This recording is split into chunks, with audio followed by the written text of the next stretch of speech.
بسم اللہ الحمد للہ الصلاۃ والسلام علی اشرف الانبیاء والمرسلین نبینا محمد صلی اللہ علیہ وآلہ وصحبہ اجمعین اما بعد رب اشرح لی صدری ویسر لی امری واحلل عقدۃ من لسانی یفقہوا قولی آمین یا رب العالمین۔ السلام علیکم ورحمۃ اللہ وبرکاتہ۔ الرحیق المختوم میں آج انشاءاللہ ہمارا لیکچر نمبر 60 سٹارٹ ہو رہا ہے، اور آج کا میرا ٹاپک ہے نبی کریم صلی اللہ علیہ وآلہ وسلم کی مدینہ کی طرف واپسی اور مومنین کا صبر و استقامت۔ آج اس ٹاپک کے ذیل میں انشاءاللہ آپ لوگوں کے ساتھ یہ ذکر کروں گی کہ جب رسول اللہ صلی اللہ علیہ وآلہ وسلم شہداء کی تدفین، ان کی خبر گیری، ان کی تکفین سے فارغ ہوئے تو نبی کریم صلی اللہ علیہ وآلہ وسلم نے تمام اصحاب کے لیے اور تمام جتنے بھی مجاہدین اسلام تھے، تمام امت کے لیے آلموسٹ بہت خوبصورت، بہت ہی عاجزانہ، بہت ہی ایمان اور یقین سے لبریز دعا فرمائی۔ اس کے بعد آپ صلی اللہ علیہ وآلہ وسلم مدینہ کی جانب عازم سفر ہوئے۔ وہاں آپ صلی اللہ علیہ وآلہ وسلم کی ملاقات مسلمان شہداء کے عزیز و اقارب سے ہوئی، اور آپ صلی اللہ علیہ وآلہ وسلم نے ان کے ساتھ نہایت تشفی کے کلمات فرمائے، انہیں بہت خوبصورت انداز میں صبر کی تلقین فرمائی، بہت سے لوگوں کو خوشخبریاں سنائیں، ان کو دعائیں عطا کیں۔ تو انشاءاللہ میں آپ لوگوں سے ان باتوں کا ذکر کروں گی۔ پھر یہ کہ نبی کریم صلی اللہ علیہ وآلہ وسلم اور صحابہ کرام کی اس غزوہ میں شرکت اور جو بھی معاملات پیش آئے، اس کے نتیجے میں مسلمانوں کے غم پر جو منافقین تھے اور جو یہود تھے، ان کی خوشیوں کا کیا معاملہ تھا، وہ کس طرح سے خوشیاں منا رہے تھے۔ پھر اسی غزوہ سے متصل ایک واقعہ رونما ہوا جسے غزوہ حمراء الاسد کہا جاتا ہے۔ یہ غزوہ مقام حمراء الاسد پر پیش آئی تھی۔ غزوہ ہے تو یقیناً نبی کریم صلی اللہ علیہ وآلہ وسلم کی بھی شمولیت تھی اس میں، تو یہ میں آپ لوگوں کو بتاؤں گی اسی ٹاپک میں، اسی لیکچر میں، کہ یہ ایک علیحدہ جز نہیں تھا، ایک علیحدہ سے باقاعدہ رونما ہونے والی غزوہ نہیں تھی۔ یہ غزوہ احد ہی سے متصل، اسی سے منسلک، اسی کا ایک جزو ہے جو بعد میں رونما ہوا، یعنی اگلی دن رونما ہوا۔ انشاءاللہ اس پہ بھی بات کریں گے۔ پھر میں آپ لوگوں کے سامنے انشاءاللہ تعالیٰ شہداء کے جو فضائل ہیں، جو مناقبات ہیں، ان کی جانثاری، ان کی بیش قیمت جو ان کو اللہ تعالیٰ نے اعزازات نوازے ہیں، ان کے اعزازات کے اوپر بھی بات کروں گی کہ اللہ نے کیسے کیسے اعزاز انہیں عطا فرمائے۔ اور فائنلی انشاءاللہ تعالیٰ ہم غزوہ احد کے جو بھی ہمیں قیمتی اسباق میسر آئے ہیں، جو عبرتیں ہمیں نصیب ہوئی ہیں، ان پہ بات کریں گے، یعنی نتائج پہ بات کریں گے، اس کی افادیات کے اوپر بات کریں گے انشاءاللہ۔ اللہ سے دعا کرتے ہیں کہ آج ہم جو بھی سیکھیں، جو بھی سمجھیں، اللہ تعالیٰ ہم سے اسے قبول فرمائے۔ اللہ تعالیٰ اسے میرے لیے، آپ کے لیے، ہم سب کے والدین کے لیے، ہماری آنے والی تمام اولاد و نسلوں کے لیے صدقہ جاریہ بنائے، اور ہم سے کوئی غلطی کوتاہی، کوئی شارٹ کمنگ کو اللہ تعالیٰ سے درگزر فرما دے، اور اللہ کی حبیب صلی اللہ علیہ وآلہ وسلم کی خوشنودی حاصل کرنے کا یہ بہت بڑا ذریعہ ثابت ہو۔ اللہ ہمیں صبر کے ساتھ اور استقامت کے ساتھ، بہت ہی ثابت قدمی کے ساتھ اس سفر کو جاری رکھنے کی توفیق عطا کرے، اور اس پر عمل کرنے والوں میں شامل فرمائے، آمین یا رب العالمین۔ اپنے ٹاپک کو شروع کرتے ہیں۔ جب نبی صلی اللہ علیہ وآلہ وسلم اپنے اصحاب کی تدفین سے فارغ ہوئے تو اپنے گھوڑے پر سوار ہو گئے، اور اس دوران آپ صلی اللہ علیہ وآلہ وسلم نے جو بھی مجاہدین اسلام تھے وہ بھی آپ صلی اللہ علیہ وآلہ وسلم کے سارے ارد گرد جمع ہو گئے تھے، آپ پہنچے تھے آپ کے آس پاس۔ تو آپ صلی اللہ علیہ وآلہ وسلم کے جو ساتھی تھے ان کی اکثریت زخمی تھی، اور موجود تھے آپ صلی اللہ علیہ وآلہ وسلم کے ساتھ۔ ان میں 14 مومنات بھی شامل تھیں جو اس غزوہ میں شامل ہوئی تھیں۔ ہم نے لاسٹ لیکچر میں سیدہ ام عمارہ رضی اللہ تعالیٰ عنہا کا ذکر کیا تھا، اس کے علاوہ بھی اور دیگر مومنات موجود تھیں۔ انشاءاللہ تعالیٰ میں آپ لوگوں سے ان کا بھی ذکر کروں گی، ناموں کے ساتھ ان کے بارے میں بھی بتاؤں گی انشاءاللہ۔ تو ان مومنات کی موجودگی میں اور تمام اصحاب کی موجودگی میں نبی کریم صلی اللہ علیہ وآلہ وسلم جب احد کے دامن میں پہنچے تو آپ صلی اللہ علیہ وآلہ وسلم نے تمام کو یہ حکم دیا کہ برابر ہو جاؤ، ذرا میں اپنے پروردگار کی حمد و ثنا کر لوں۔ اس حکم پر صحابہ کرام رضی اللہ تعالیٰ عنہم اور صحابیات رضوان اللہ علیہن نے سب نے آپ صلی اللہ علیہ وآلہ وسلم کے پیچھے صفیں باندھ لیں، اور آپ صلی اللہ علیہ وآلہ وسلم نے رب العزت کے حضور ایمان اور یقین سے لبریز ان کلمات کے ساتھ دعا فرمائی کہ اے اللہ، سب تعریفیں تیرے ہی لیے ہیں۔ اے اللہ، تو جس کے لیے کشادگی فرما دے اسے کوئی تنگی نہیں دے سکتا، اور جسے تو تنگی میں مبتلا کر دے اسے کوئی کشادگی نہیں دے سکتا، اور جس شخص کو تو گمراہ کر دے اسے کوئی ہدایت نہیں دے سکتا، اور جس شخص کو تو ہدایت دے دے اسے کوئی نہیں بھٹکا سکتا، جس سے تو اپنی عطا روک لے اسے کوئی کچھ نہیں دے سکتا، اور جسے تو عطا فرمائے اس میں کوئی رکاوٹ نہیں بن سکتا، اور جسے تو دور کر دے اسے کوئی قریب نہیں کر سکتا، اور جسے تو قرب عطا فرما دے اسے کوئی دور نہیں کر سکتا۔ اے اللہ ہم پر اپنی برکتوں، رحمتوں، فضل اور رزق کے دہانے کھول دے۔ اے اللہ میں تجھ سے برقرار رہنے والی نعمت کا سوال کرتا ہوں جو کبھی ٹلے نہ ختم ہو۔ اے اللہ میں تجھ سے فقر کے دن مدد کا اور خوف کے دن امن کا سوال کرتا ہوں۔ اے اللہ جو کچھ تو نے ہمیں دیا ہے اس کے شر سے بچا، اور جو کچھ نہیں دیا اس کے بھی شر سے تیری پناہ چاہتا ہوں۔ اے اللہ ہمارے نزدیک ایمان کو محبوب بنا دے اور اسے ہمارے دلوں کی زینت بنا دے، ہمارے لیے کفر و فسق اور نافرمانی کو نہایت ناگوار بنا دے اور ہمیں ہدایت یافتہ لوگوں میں شامل فرما دے۔ اے اللہ اسلام ہی کی حالت میں ہمیں موت دینا اور اسلام ہی پر زندہ رکھنا۔ اے اللہ رسوائی اور فتنے سے دوچار کیے بغیر ہمیں صالحین میں شامل فرما۔ اے اللہ تو ان کافروں کو ہلاک کر، ان پر سختی کر اور ان پر عذاب نازل فرما جو تیرے پیغمبروں کو جھٹلاتے ہیں اور تیری راہ سے روکتے ہیں۔ اے اللہ اہل کتاب کے کافروں کو نیست و نابود کر دے۔ اے سچے الہ ہماری دعا قبول فرما۔ سبحان اللہ العظیم۔ یہ مسند احمد میں بھی موجود ہے، یہ طبرانی کی المعجم الکبیر میں بھی ہے، اس کے علاوہ یہ مسند البزار میں بھی موجود ہے اور ادب المفرد میں بھی یہی انہی الفاظ کے ساتھ یہ دعا رسول اللہ صلی اللہ علیہ وسلم کی موجود ہے۔ اس دعا سے رسالت مآب صلی اللہ علیہ وسلم نے اپنے ان کا جو اسوہ مبارک ہے نا، اس کا ایک بہت بہت خوبصورت، بہت ہی اہم پہلو ہمارے سامنے یوں اس طرح سے ظاہر فرمایا کہ دیکھیں جب نبی کریم صلی اللہ علیہ وسلم غزوہ احد کے لیے روانہ ہوئے تھے نا، تب بھی آپ صلی اللہ علیہ وسلم نے اپنے سفر کا آغاز اللہ رب العزت کی توصیف و ثنا سے کیا تھا اور اللہ تعالیٰ سے نصرت و اعانت کی التجا کی تھی۔ اور اب جب کہ مسلمانوں کو غزوے سے فراغت ملی، شہداء کی تدفین ہو گئی، اور اب آپ صلی اللہ علیہ وسلم اور آپ صلی اللہ علیہ وسلم کے صحابہ کرام واپس جا رہے ہیں، عازم مدینہ ہوئے ہیں، اس موقع پر بھی رسول اللہ صلی اللہ علیہ وسلم بارگاہ ربانی میں اللہ سے مدد و استعانت کی یعنی دعا کر رہے ہیں۔ یہ آپ صلی اللہ علیہ وسلم کی سیرت کا وہ تابندہ نمونہ ہے جو آپ صلی اللہ علیہ وسلم نے اپنی امت کے سامنے رکھا ہے کہ ہمیں اپنے عمل سے بتا دیا، مسلمان چاہے کسی بھی حالت میں ہوں، کسی بھی ماحول میں ہوں، جو بھی صورتحال ہو، رب کے سامنے ضرور سجدہ ریز رہیں اور اللہ سے مانگیں، اللہ سے طلب کریں، نصرت و توفیق اللہ سے طلب کریں، صبر و استقلال اللہ سے توفیق کی طرح مانگیں کہ اللہ اس میں ہمیں توفیق عطا فرما کہ ہم صبر کر سکیں، استقلال کر سکیں، حاصل کر سکیں، استقامت حاصل کر سکیں، اور ہر طرح کی حاجتیں صرف اللہ وحدہ لا شریک اپنے پروردگار ہی سے پوری کرنے کی التجا کریں، یعنی اللہ تو ہی ہے ہمارا مددگار، تو ہی ہے ہمارا کارساز۔ زندگی کے کسی بھی موڑ اور کسی بھی مرحلے پر اپنے خالق و مالک سے ہمیں تعلق نہیں توڑنا ہے، بلکہ اللہ سے اپنا تعلق اتنا مضبوط اور ناقابل تسخیر بنانا ہے کہ اسے دنیا کی کوئی قوت نہ ہلا سکے۔ دیکھیں اللہ تعالیٰ سے جو تعلق ہے نا، اس کا مضبوط ترین ایک ذریعہ عبادت بتایا گیا ہے، یعنی اللہ سے تعلق ہم عبادت کے ذریعے جوڑ سکتے ہیں، اللہ کی عبادت کر کے، اس کا عبد بن کے، اس کی عبادت میں لگ کے۔ اور اس عبادت کا جو مغز ہے وہ دعا ہے، یعنی دعا جو ہے نا وہ دلوں کو اپنے رب سے جوڑ دیتی ہے، جس کے نتیجے میں سکون بھی ملتا ہے، اطمینان بھی ملتا ہے، حلاوت بھی ملتی ہے، ثابت قدمی بھی نصیب ہوتی ہے۔ دعا سے انسان کو نا ایک روحانی پرواز ملتی ہے، ایک روحانی طمانینت آتی ہے اس کے اندر، اس کے جسم کو بھی ایک قوت عطا ہوتی ہے اور اللہ تعالیٰ سے انسان کنیکٹ ہو جاتا ہے۔ اسی لیے رسول اللہ صلی اللہ علیہ وسلم کی ایک حدیث شریف ہے جس کا یہ مفہوم ہے کہ دعا جو ہے وہ مومن کا ہتھیار ہے، یعنی ایک ایسا پاورفل ٹول ہے، ایک ایسی پاورفل شیلڈ ہے جو ہمیں بہت سے مصائب و آلام سے محفوظ رکھتی ہے، کیونکہ رب سے ایک تعلق جڑ جاتا ہے، اور جس کا رب سے تعلق جڑ جاتا ہے یعنی اس کے دل کو رغبت ہو جاتی ہے دعا مانگنے کی، دعا مانگنے کا سلیقہ آ جاتا ہے، تو پھر آپ یقین کیجئے کہ دنیا کی بڑی سے بڑی طاقت بھی، بڑی سے بڑی قوت بھی اس تعلق کو، اس کی مضبوطی کو کبھی نہیں توڑ سکتی، کبھی نہیں ہلا سکتی۔ تو اللہ ہمیں یہ چیز سمجھنے کی توفیق عطا فرمائے کہ ہم اللہ تعالیٰ سے مانگنے کا سلیقہ حاصل کر سکیں، ہمیں مانگنے کا سلیقہ آ جائے۔ اولین دعاؤں میں یہ دعا ہونی چاہیے، ہمیں مانگنے کا سلیقہ نہیں ہے، ہمیں مانگنا نہیں آتا اللہ تعالیٰ سے، اللہ تعالیٰ ہمیں مانگنے کا سلیقہ عطا فرمائے۔ ہم اللہ تعالیٰ کی حمد و ثنا بیان کرنا سیکھیں، ہمیں اللہ تعالیٰ اپنے ان عبادت گزاروں میں شامل فرما لے جو عبودیت کی اعلیٰ منازل طے کرنے میں کامیاب ہوئے، کیونکہ یہ جو دعا ہے نا یہ ایک بہترین ذریعہ ہے انسان کو اس کے معبود کی عظمت و جلالت کے بارے میں آگاہی دینے کے لیے، اس کی کبریائی اس کے دلوں میں راسخ کرنے کے لیے۔ یہ دعا انسان کے دلوں میں یہ تمام باتیں، یہ تمام ادراک بٹھا دیتی ہے۔ تو اللہ تعالیٰ ہمیں دعا مانگنے کی توفیق عطا کرے، آمین ثم آمین۔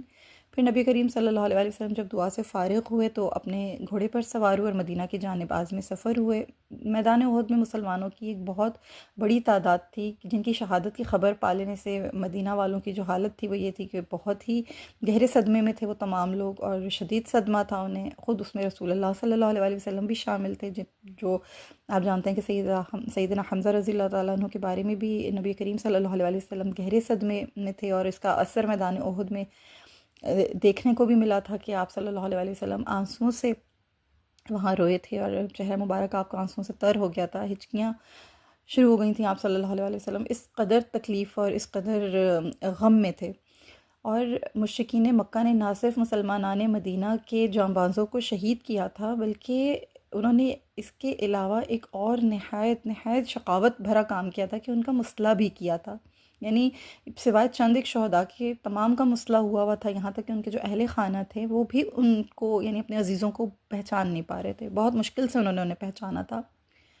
اس تمام کرب میں، اس تمام صورتحال میں سوال یہ پیدا ہوتا ہے کہ کیا اس انتہائی المناک حادثے نے بھی مسلمانوں کے عزم اور ولولے میں کوئی ضعف یا کوئی کمی پیدا کی تھی، یا انہوں نے حواس باختہ ہو کر صبر کا دامن چھوڑا تھا، یا یوں کہ انہیں اسلام کی ابدی صداقت پر کوئی ادنا سا بھی شک گزرا تھا، یا اسلام سے انہوں نے بیزاری کا اظہار کیا ہو، یا مایوسی کی کوئی لہر، چھوٹی سی بھی لہر ان کے دل میں دماغ میں کہیں اٹھی تھی؟ ہرگز نہیں اٹھی تھی، ہرگز ایسا نہیں ہوا تھا، بلکہ اسلام نے ان کی محبت و عقیدت اور جو ان کی وارفتگی تھی نا اس میں بے پایہ اضافہ کیا تھا۔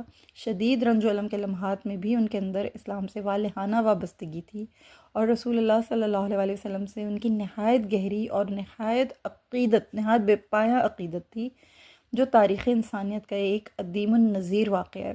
اپنی مثال آپ ہے، ان کے جو ایمان تھے نا وہ پوری تابندگی کے ساتھ، پوری توانائی کے ساتھ محکم تھے، بہت محکم تھے اور ناقابل تسخیر تھے، سب کے سب اس وقت زخموں سے چور چور تھے، لیکن جو ان کے ایمان تھے وہ پوری توانائی اور قوت کے ساتھ بحال تھے۔ نبی کریم صلی اللہ علیہ وسلم جب واپس تشریف لا رہے تھے، جیسے میں نے آپ لوگوں کو بتایا کہ مدینہ کے لوگوں کو اپنے شہداء کے بارے میں خبر ہو گئی تھی، تو کچھ خواتین ان میں سے بے چین ہو کر اپنے شہداء کی خبر حاصل کرنے کے لیے، اور یہاں تک کہ نبی کریم صلی اللہ علیہ وسلم کو بھی اپنی آنکھوں سے دیکھ لینے کے لیے بے چین ہو کے اپنے گھروں سے باہر آ گئی تھیں۔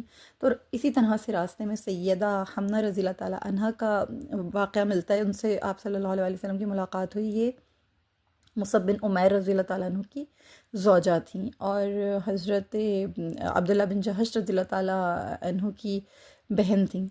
تو انہیں نبی کریم صلی اللہ علیہ وسلم کو جب بھی راستے میں ملیں تو رسول اللہ صلی اللہ علیہ وسلم نے ان سے فرمایا کہ اے حمنہ، اپنی مصیبت پر صبر کا اجر اپنے رب سے طلب کر۔ تو انہوں نے پوچھا، عرض کی کہ یا رسول اللہ صلی اللہ علیہ وسلم، کس کی موت پر صبر کا اجر طلب کروں؟ تو رسول اللہ صلی اللہ علیہ وسلم نے فرمایا کہ اپنے ماموں حمزہ بن عبد المطلب کی موت پر۔ یہ اندھناک خبر سن کر انہوں نے انا للہ و انا الیہ راجعون کہا، اور کہنے لگیں کہ اللہ انہیں بخش دے اور اللہ تعالیٰ ان کے لیے شہادت مبارک کرے۔ دوسری بار پھر نبی کریم صلی اللہ علیہ وسلم نے یہی فرمایا کہ اپنی مصیبت پر صبر کا اجر اپنے رب سے طلب کر۔ وہ پھر پوچھنے لگیں کہ یا رسول اللہ، کس کی موت پر صبر کا طلب، یعنی کس کی موت پر صبر کا طلب کروں، اجر طلب کروں؟ تو رسول اللہ صلی اللہ علیہ وسلم نے فرمایا کہ اپنے بھائی عبداللہ بن جہش کی موت پر۔ تو انہوں نے پھر انا للہ و انا الیہ راجعون پڑھا، پھر ان کی مغفرت کی دعا کی اور کہا کہ اللہ تعالیٰ ان کے لیے شہادت مبارک کرے۔ پھر نبی کریم صلی اللہ علیہ وسلم نے تیسری بار پھر فرمایا کہ اپنی مصیبت پر صبر کا اجر اپنے رب سے طلب کر۔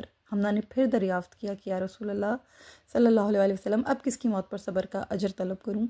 تو نبی کریم صلی اللہ علیہ وسلم نے فرمایا کہ اپنے خاوند مصعب بن عمیر رضی اللہ تعالیٰ عنہ کی شہادت پر۔ اس بار حمنہ بے اختیار چیخ اٹھیں، انہوں نے شدت غم سے رندے ہوئے لہجے میں کہا کہ وَحْزُنَاهُ، یعنی ہائے صد افسوس۔ رسول اللہ صلی اللہ علیہ وسلم نے سیدہ حمنہ رضی اللہ تعالیٰ عنہ کا اپنے خاوند کی وفات کی خبر سننے کے بعد ان کا جو شدید رنج و غم تھا نا وہ دیکھا تو فرمایا کہ اِنَّ زَوْجَ الْمُرَاءَةِ فِيهَا بِمَقَامٍ، کہ بلا شبہ عورت کے دل میں اس کے شوہر کا ایک خاص مقام ہوتا ہے۔ پھر آپ صلی اللہ علیہ وسلم نے فرمایا کہ تم نے ایسا کیوں کہا؟ سیدہ حمنہ رضی اللہ تعالیٰ عنہ کہنے لگیں کہ اللہ کے رسول صلی اللہ علیہ وسلم، مجھے ان کے بیٹوں کا یتیم ہو جانے کا خیال آیا تو میں خوف زدہ ہو گئی۔ رسول اللہ صلی اللہ علیہ وسلم نے سیدہ حمنہ اور ان کے بچوں کی بھلائی کے لیے دعا بھی فرمائی۔ ابن ماجہ کی روایت ہے کہ جس میں جب رسول اللہ صلی اللہ علیہ وسلم نے سیدہ حمنہ رضی اللہ تعالیٰ عنہ کو سیدنا عبداللہ بن جہش رضی اللہ تعالیٰ عنہ کی شہادت کی خبر دی تھی تو انہوں نے کہا تھا کہ اللہ ان پر رحم فرمائے، اور انا للہ پڑھا تھا، لیکن جب کہا گیا تھا کہ آپ کا خاوند بھی شہید ہو گیا ہے، تو وہ تڑپ کر چیخ اٹھی تھیں، اور انہوں نے رسول اللہ صلی اللہ علیہ وسلم سے فرمایا تھا عورت کے نزدیک جو مقام خاوند کا ہوتا ہے وہ کسی اور کا نہیں ہوتا، یعنی اس موقع پر رسول اللہ صلی اللہ علیہ وآلہ وسلم نے یہ فرمایا تھا۔ تو یہ ابن ماجہ کی جو ہے روایت ہے، اور اللہ تعالیٰ اس طرح سے ان خواتین کو، ان مومنات کو حوصلہ عطا کر رہا تھا کہ وہ بڑے بڑے یعنی ان کے رشتہ دار، ان کے بھائی، ان کے عزیز جو ہیں وہ اس دنیا سے جا رہے تھے، اور وہ صبر کا ایک پہاڑ بنی ہوئی تھیں اور استقامت تھی ان کے اندر۔ پھر اسی طرح کا ایک واقعہ ہمیں بنو عبد الاشل کے گھرانے میں بھی ملتا ہے کہ جب نبی کریم صلی اللہ علیہ وسلم کچھ اور آگے بڑھے تو بنو عبد الاشل کا کے گھرانوں کا بھی یعنی ان سے جو ہے گزر ہوا وہاں سے، تو وہ بھی اپنے مقتولوں کے غم میں رو رہے تھے۔ ظاہر ہے انصار صحابہ تھے وہ سارے جو شہید کر دیے گئے تھے، تو رسول اللہ صلی اللہ علیہ وسلم کو بھی وہاں پہ اپنے چچا بہت یاد آئے، کیونکہ وہ غم کر رہے تھے، دکھی ہوئے تھے، تو نبی کریم صلی اللہ علیہ وسلم بھی انہیں یاد کر کے اشک بار ہوئے۔ پھر شدت علم سے فرمایا کہ میرے چچا حمزہ پر آنسو بہانے والا کوئی نہیں۔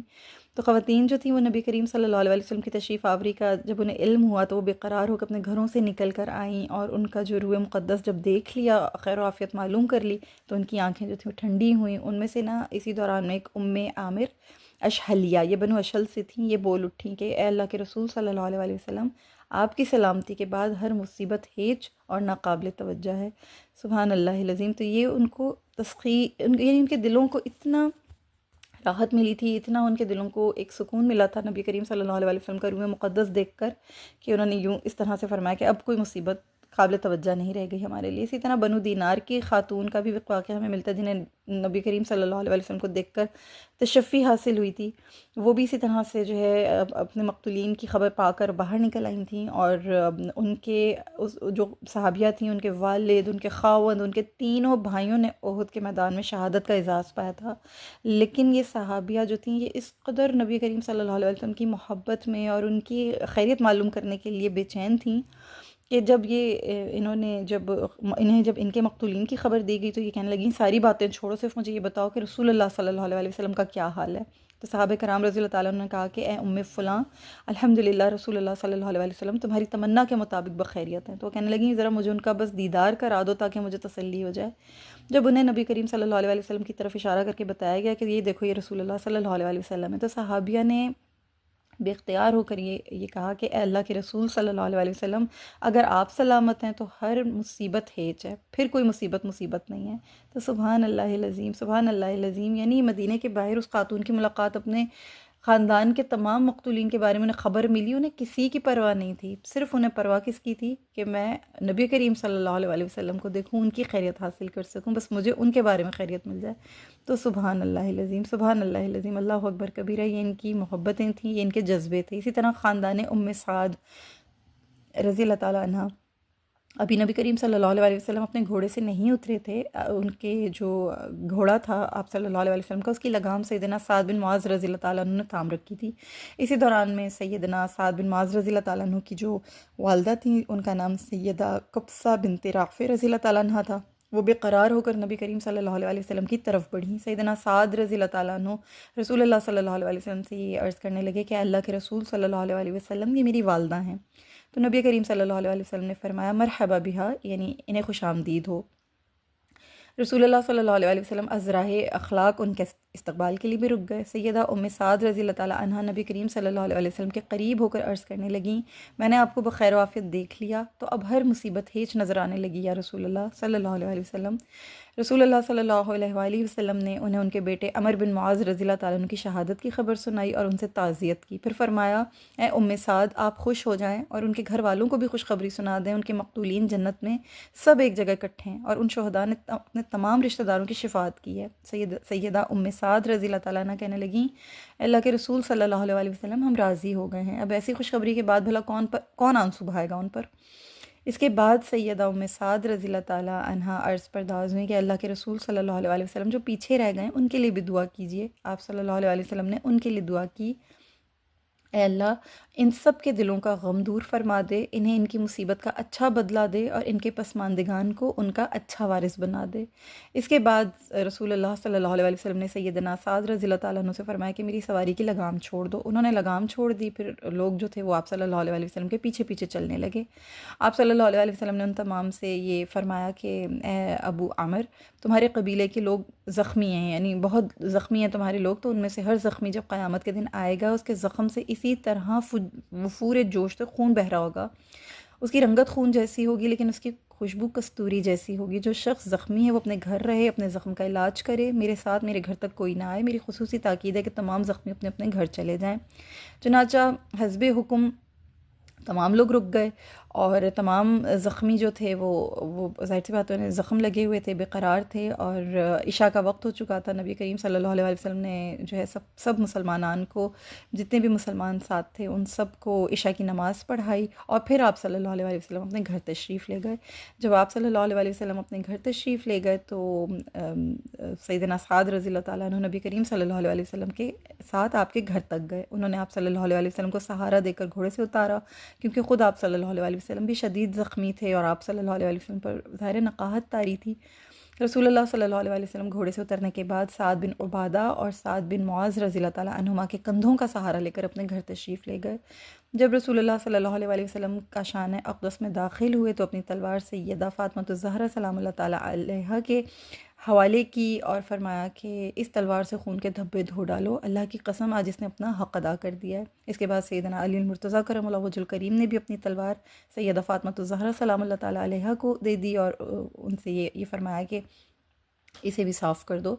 انہوں نے بھی یہی کہا کہ اللہ کی قسم آج اس تلوار نے اپنا حق ادا کر دیا ہے۔ وہ تلوار نا سیدنا ابن عباس رضی اللہ تعالیٰ عنہما سے روایت ہے کہ احد کے روز سیدنا علی رضی اللہ تعالیٰ عنہ اپنی تلوار لے کر آئے تھے، وہ ٹیڑھی ہو گئی تھی، تو انہوں نے پھر فاطمہ رضی اللہ تعالیٰ عنہ سے یہ فرمایا تھا کہ یہ لے لو، اور یعنی اس کی بڑی تعریف کی گئی، آج اس نے مجھے مطمئن کر دیا ہے۔ وہاں نبی کریم صلی اللہ علیہ وسلم نے پھر حضرت علی کرم اللہ وجہ الکریم کے الفاظ سن کر یہ الفاظ فرمائے کہ اے علی، اگر آپ نے دشمن سے قتال کا حق ادا کر دیا تو بلا شبہ آپ کے ساتھ ہی سہل بن حنیف اور ابو دجانہ رضی اللہ تعالیٰ عنہما نے بھی قتال کا حق ادا کر دیا، یعنی دیگر صحابہ کی بھی نبی کریم صلی اللہ علیہ وسلم نے تعریف فرمائی، انہیں بھی آپ صلی اللہ علیہ وسلم نے اچھے الفاظ میں یاد فرمایا۔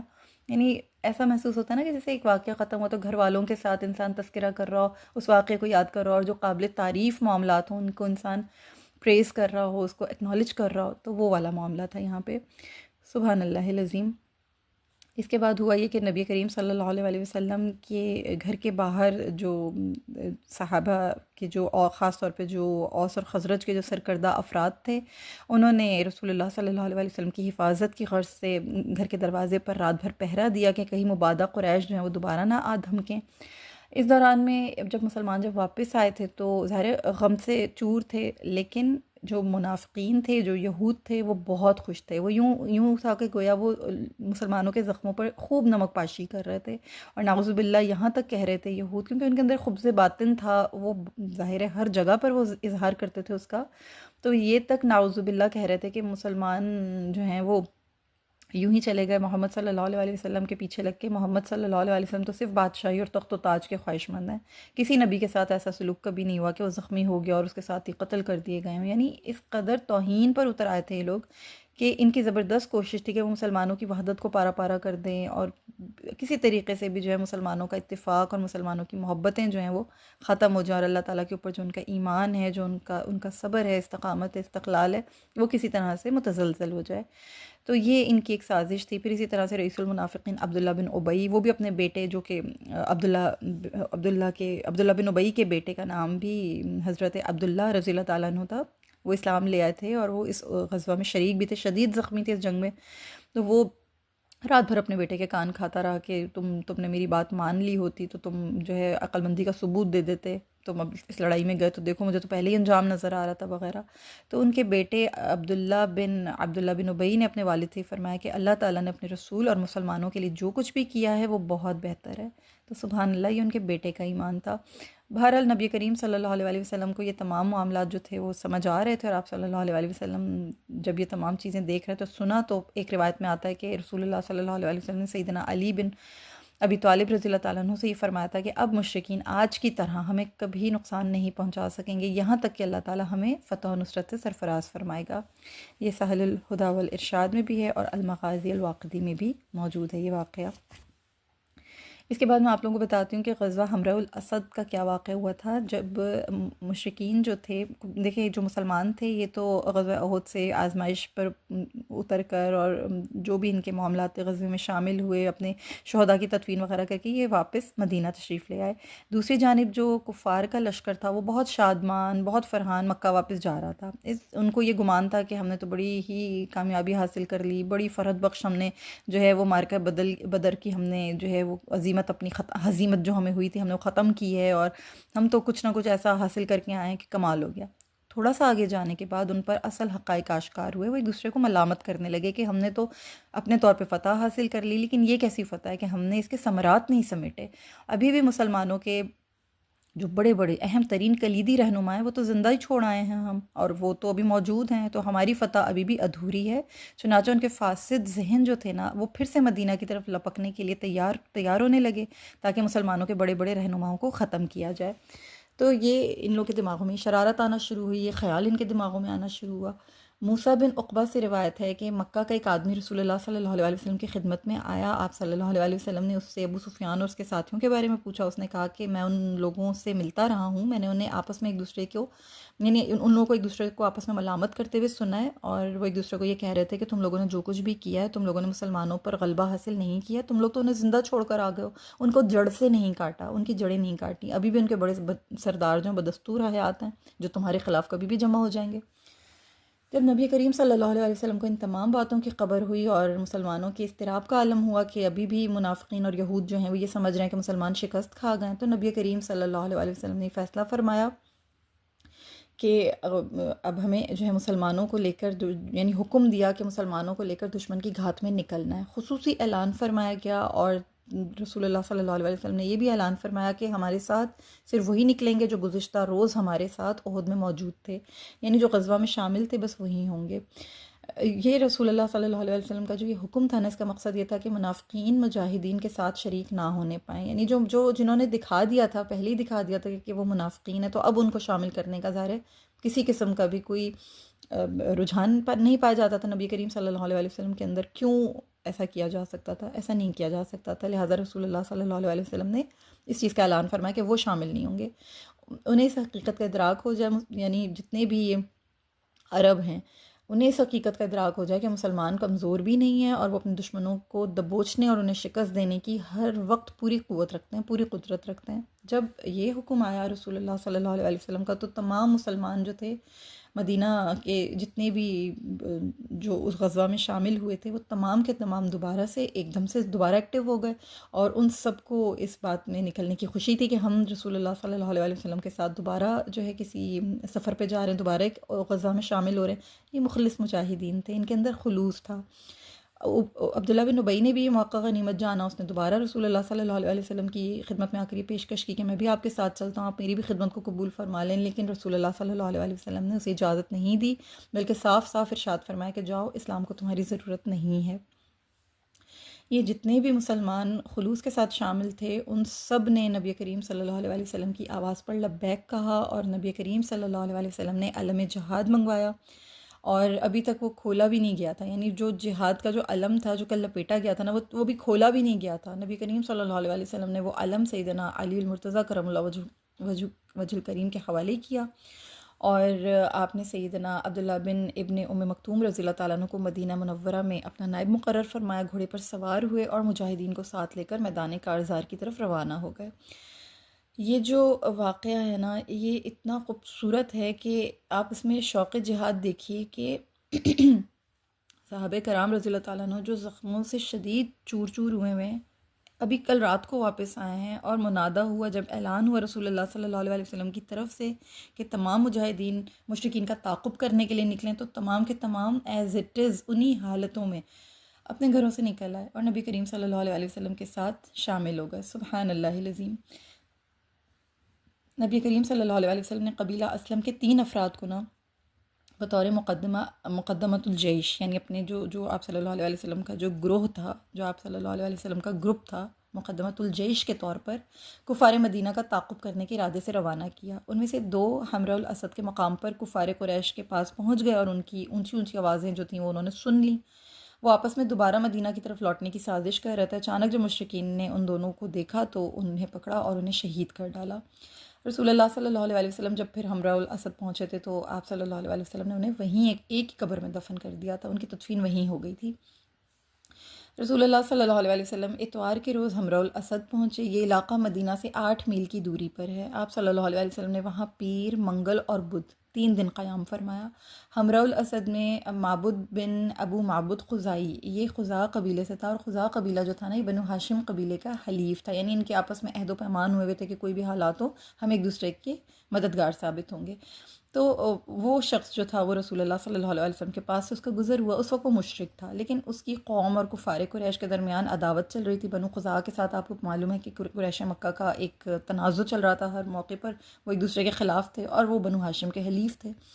تو اس قوم کے لوگ نا رسول اللہ صلی اللہ علیہ وسلم کے ساتھ ظاہر مخلص تھے، وہ کچھ بھی نہیں چھپاتے تھے۔ تو معبد نے رسول اللہ صلی اللہ علیہ وسلم سے یہ کہا کہ اے محمد صلی اللہ علیہ وسلم، آپ کے اصحاب پر احد کے دن جو مصیبت آئی تھی نا، ہم اس پر بہت دکھی ہوئے ہیں، اور ہم تمنا کرتے تھے کہ اللہ تعالیٰ آپ کو سربلندی عطا فرمائے اور آپ کو اس مصیبت سے بچا لے۔ پھر معبد کو نا رسول اللہ صلی اللہ علیہ وسلم نے یہ حکم دیا کہ معبد اب تم جاؤ اور ابو سفیان کے پاس جا کے، اس وقت ابو سفیان اور اس کا قافلہ الروحہ کے مقام پر موجود تھا، تو رسول اللہ صلی اللہ علیہ وسلم نے یہ فرمایا کہ جا کر جو ہے نا ہمارا اس کے ساتھیوں پر حملہ کرنے کا ارادہ ہے، اب تم جاؤ اور جا کر اس کے دل کے اندر جو ہے نا ہمارا رعب اور دبدبہ پیدا کرو، یعنی ہمارے بارے میں اس کو اطلاع دو۔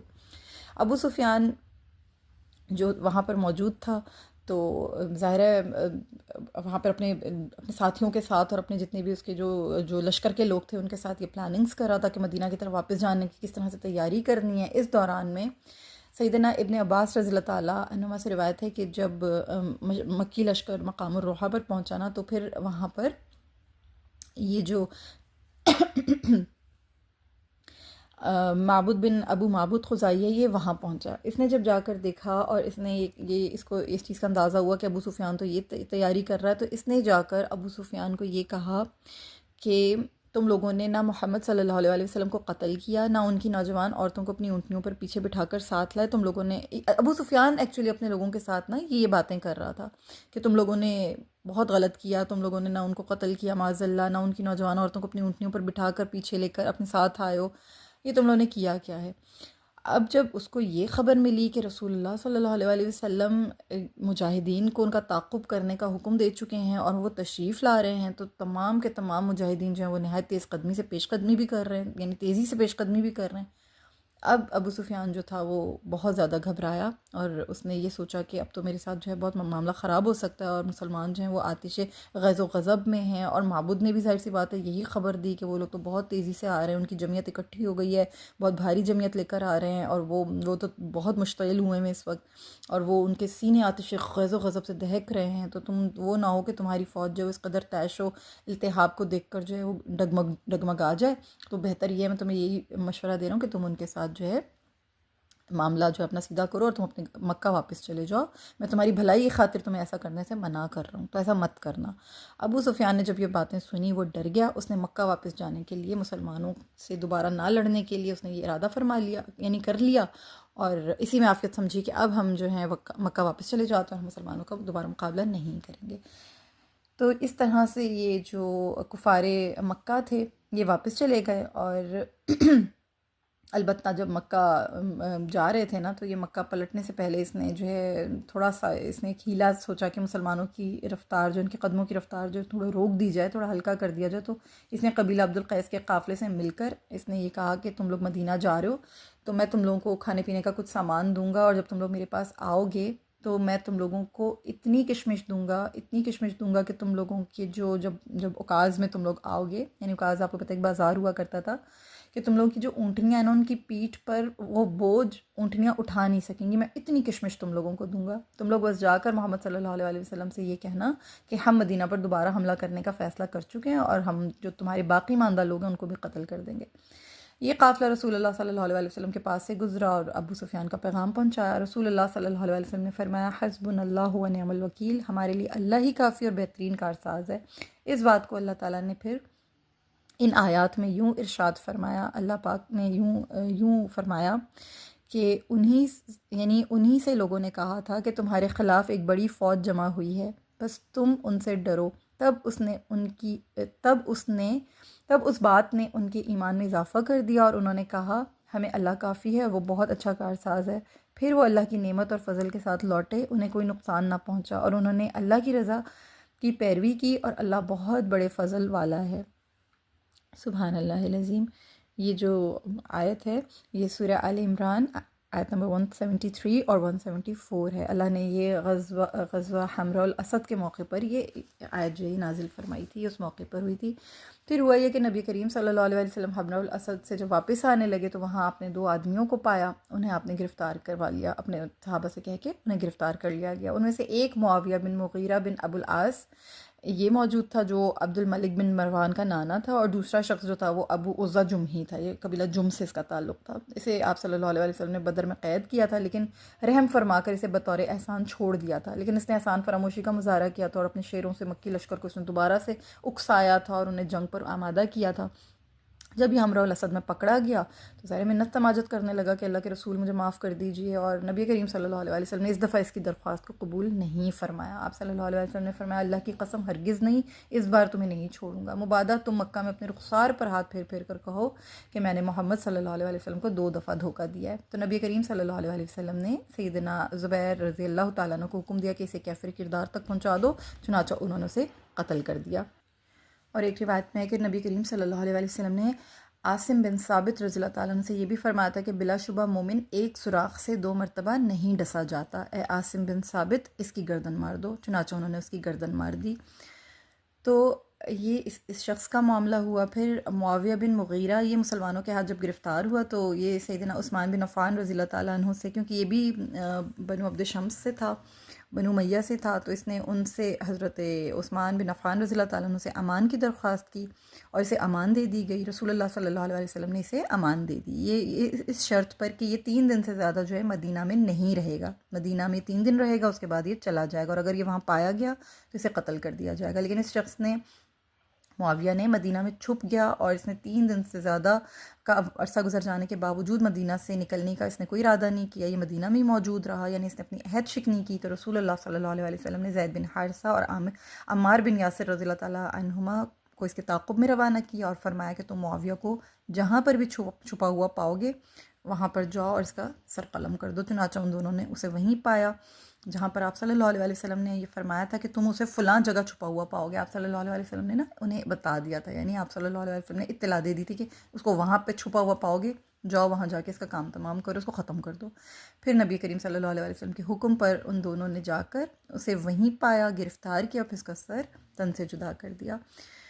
رسول اللہ صلی اللہ علیہ وسلم اس فوج کشی کی جو آپ صلی اللہ علیہ وسلم کی غزوہ حمراء الاسد ہوئی تھی، یہ جب اس کی خبر باقی مسلمانوں کی، یعنی مسلمانوں کی یہ جو فوج کشی تھی، اس کی خبر جب دشمنان پر پہنچی، ان کے دلوں پر اللہ تعالیٰ نے بہت دبدبہ بٹھا دیا، مشرکینوں کو نامراد کر کے جو اللہ نے پلٹا دیا، انہیں مغلوب کر دیا۔ تو نبی کریم صلی اللہ علیہ وسلم جمعے کے دن پھر واپس مدینہ منورہ تشریف لے گئے، اور یوں اس موقع پر آپ صلی اللہ علیہ وسلم نے تقریباً 5 راتیں باہر گزاری، یعنی یہ 3 ہجری کا واقعہ شوال میں پیش آیا تھا، اور نبی کریم صلی اللہ علیہ وسلم کا یہ غزوہ حمراء الاسد جو ہے یہ بذات خود کوئی مستقل غزوہ نہیں ہے، بلکہ غزوہ احد ہی کا ایک، یوں کہہ لیں کہ اس کے بعد جو حالات مقابلے میں، دشمنوں کے مقابلے میں آپ صلی اللہ علیہ وسلم کا ایک، اللہ پاک نے ایک اثر و رسوخ، ایک دبدبہ بٹھانا تھا، مسلمانوں کو کسی بھی طرح سے ایسا تاثر نہ جائے مسلمانوں کا لوگوں کے اوپر کہ مسلمان کہیں کمزور ہو گئے، کوئی یہ نہ سمجھے مسلمان کمزور ہو کے اور شکست خوردہ ہو گئے ہیں، بلکہ یہ جو کفار جو یہ سمجھ رہے تھے کہ مسلمان کمزور ہو گئے اور ہم دوبارہ مدینہ پر حملہ کریں، ان کی جرت ختم ہو جائے، ان کی جو یہ ایک ان کے دماغوں کے اندر جو شیطانی آ رہی ہے، اللہ نے اس کی جڑ کاٹ دی، اور مسلمانوں نے جب ان کا تعاقب کیا رسول اللہ صلی اللہ علیہ وسلم کی معیت میں، تو اللہ نے ان کے دلوں کے اندر رعب اور دبدبہ بٹھایا اور انہیں بھاگ دوڑنے پر مجبور کر دیا، وہ بھاگ گئے، وہ میدان چھوڑ کر بھاگ گئے، اور اس طرح مسلمانوں کا پھر ایک بار اللہ تعالیٰ نے سر جو تھا وہ بلند فرمایا، یعنی سرفراز فرمایا مسلمانوں کو، سبحان اللہ العظیم۔ اس کے علاوہ یہ کہ پھر میں آپ لوگوں کے سامنے اب یہ بھی واقعہ غزوہ حمراء الاسد بھی آ گیا. ہم شہدائے احد کے کچھ فضائل و مناقبات پڑھتے ہیں جو کہ بہت خاص اہمیت کے حامل ہیں کہ اللہ رب العالمین نے نا احد کے میدان میں شہید ہونے والے جو نبی کریم صلی اللہ علیہ وسلم کے جانثاران تھے ان کو اتنے بیش قیمت اعزازات سے نوازا ہے کہ جو اپنے آپ میں بہت رفیع الشان درجہ رکھتے ہیں، ایک بے مثل فضیلت رکھتے ہیں. سیدنا عبداللہ بن عباس رضی اللہ تعالیٰ عنہما روایت کرتے ہیں کہ رسول اللہ صلی اللہ علیہ وسلم کا ارشاد مبارک ہے، جنگ احد میں جب تمہارے بھائی شہید ہوئے تو اللہ تعالیٰ نے ان کی روحوں کو سبز پرندوں کے قالبوں میں رکھا. وہ جنت کی نہروں سے مشروب نوش کرتے اور جنت کے باغوں کے پھل کھاتے ہیں. وہ عرش کے سائے میں سونے کی قندیلوں میں بسیرا کرتے ہیں. پھر جب انہوں نے اپنے کھانے پینے کی چیزوں کا ذائقہ چکھا اور اپنی آرام گاہ کے محاسن کا نظارہ کیا تو وہ کہنے لگے کاش ہمارے بھائیوں کو یہ بات معلوم ہو جاتی کہ اللہ تعالیٰ نے ہمیں کس قدر زبردست اعزاز سے نوازا ہے تاکہ وہ جہاد سے بے رغبتی اور میدان جنگ میں پیش قدمی سے گریز نہ کریں.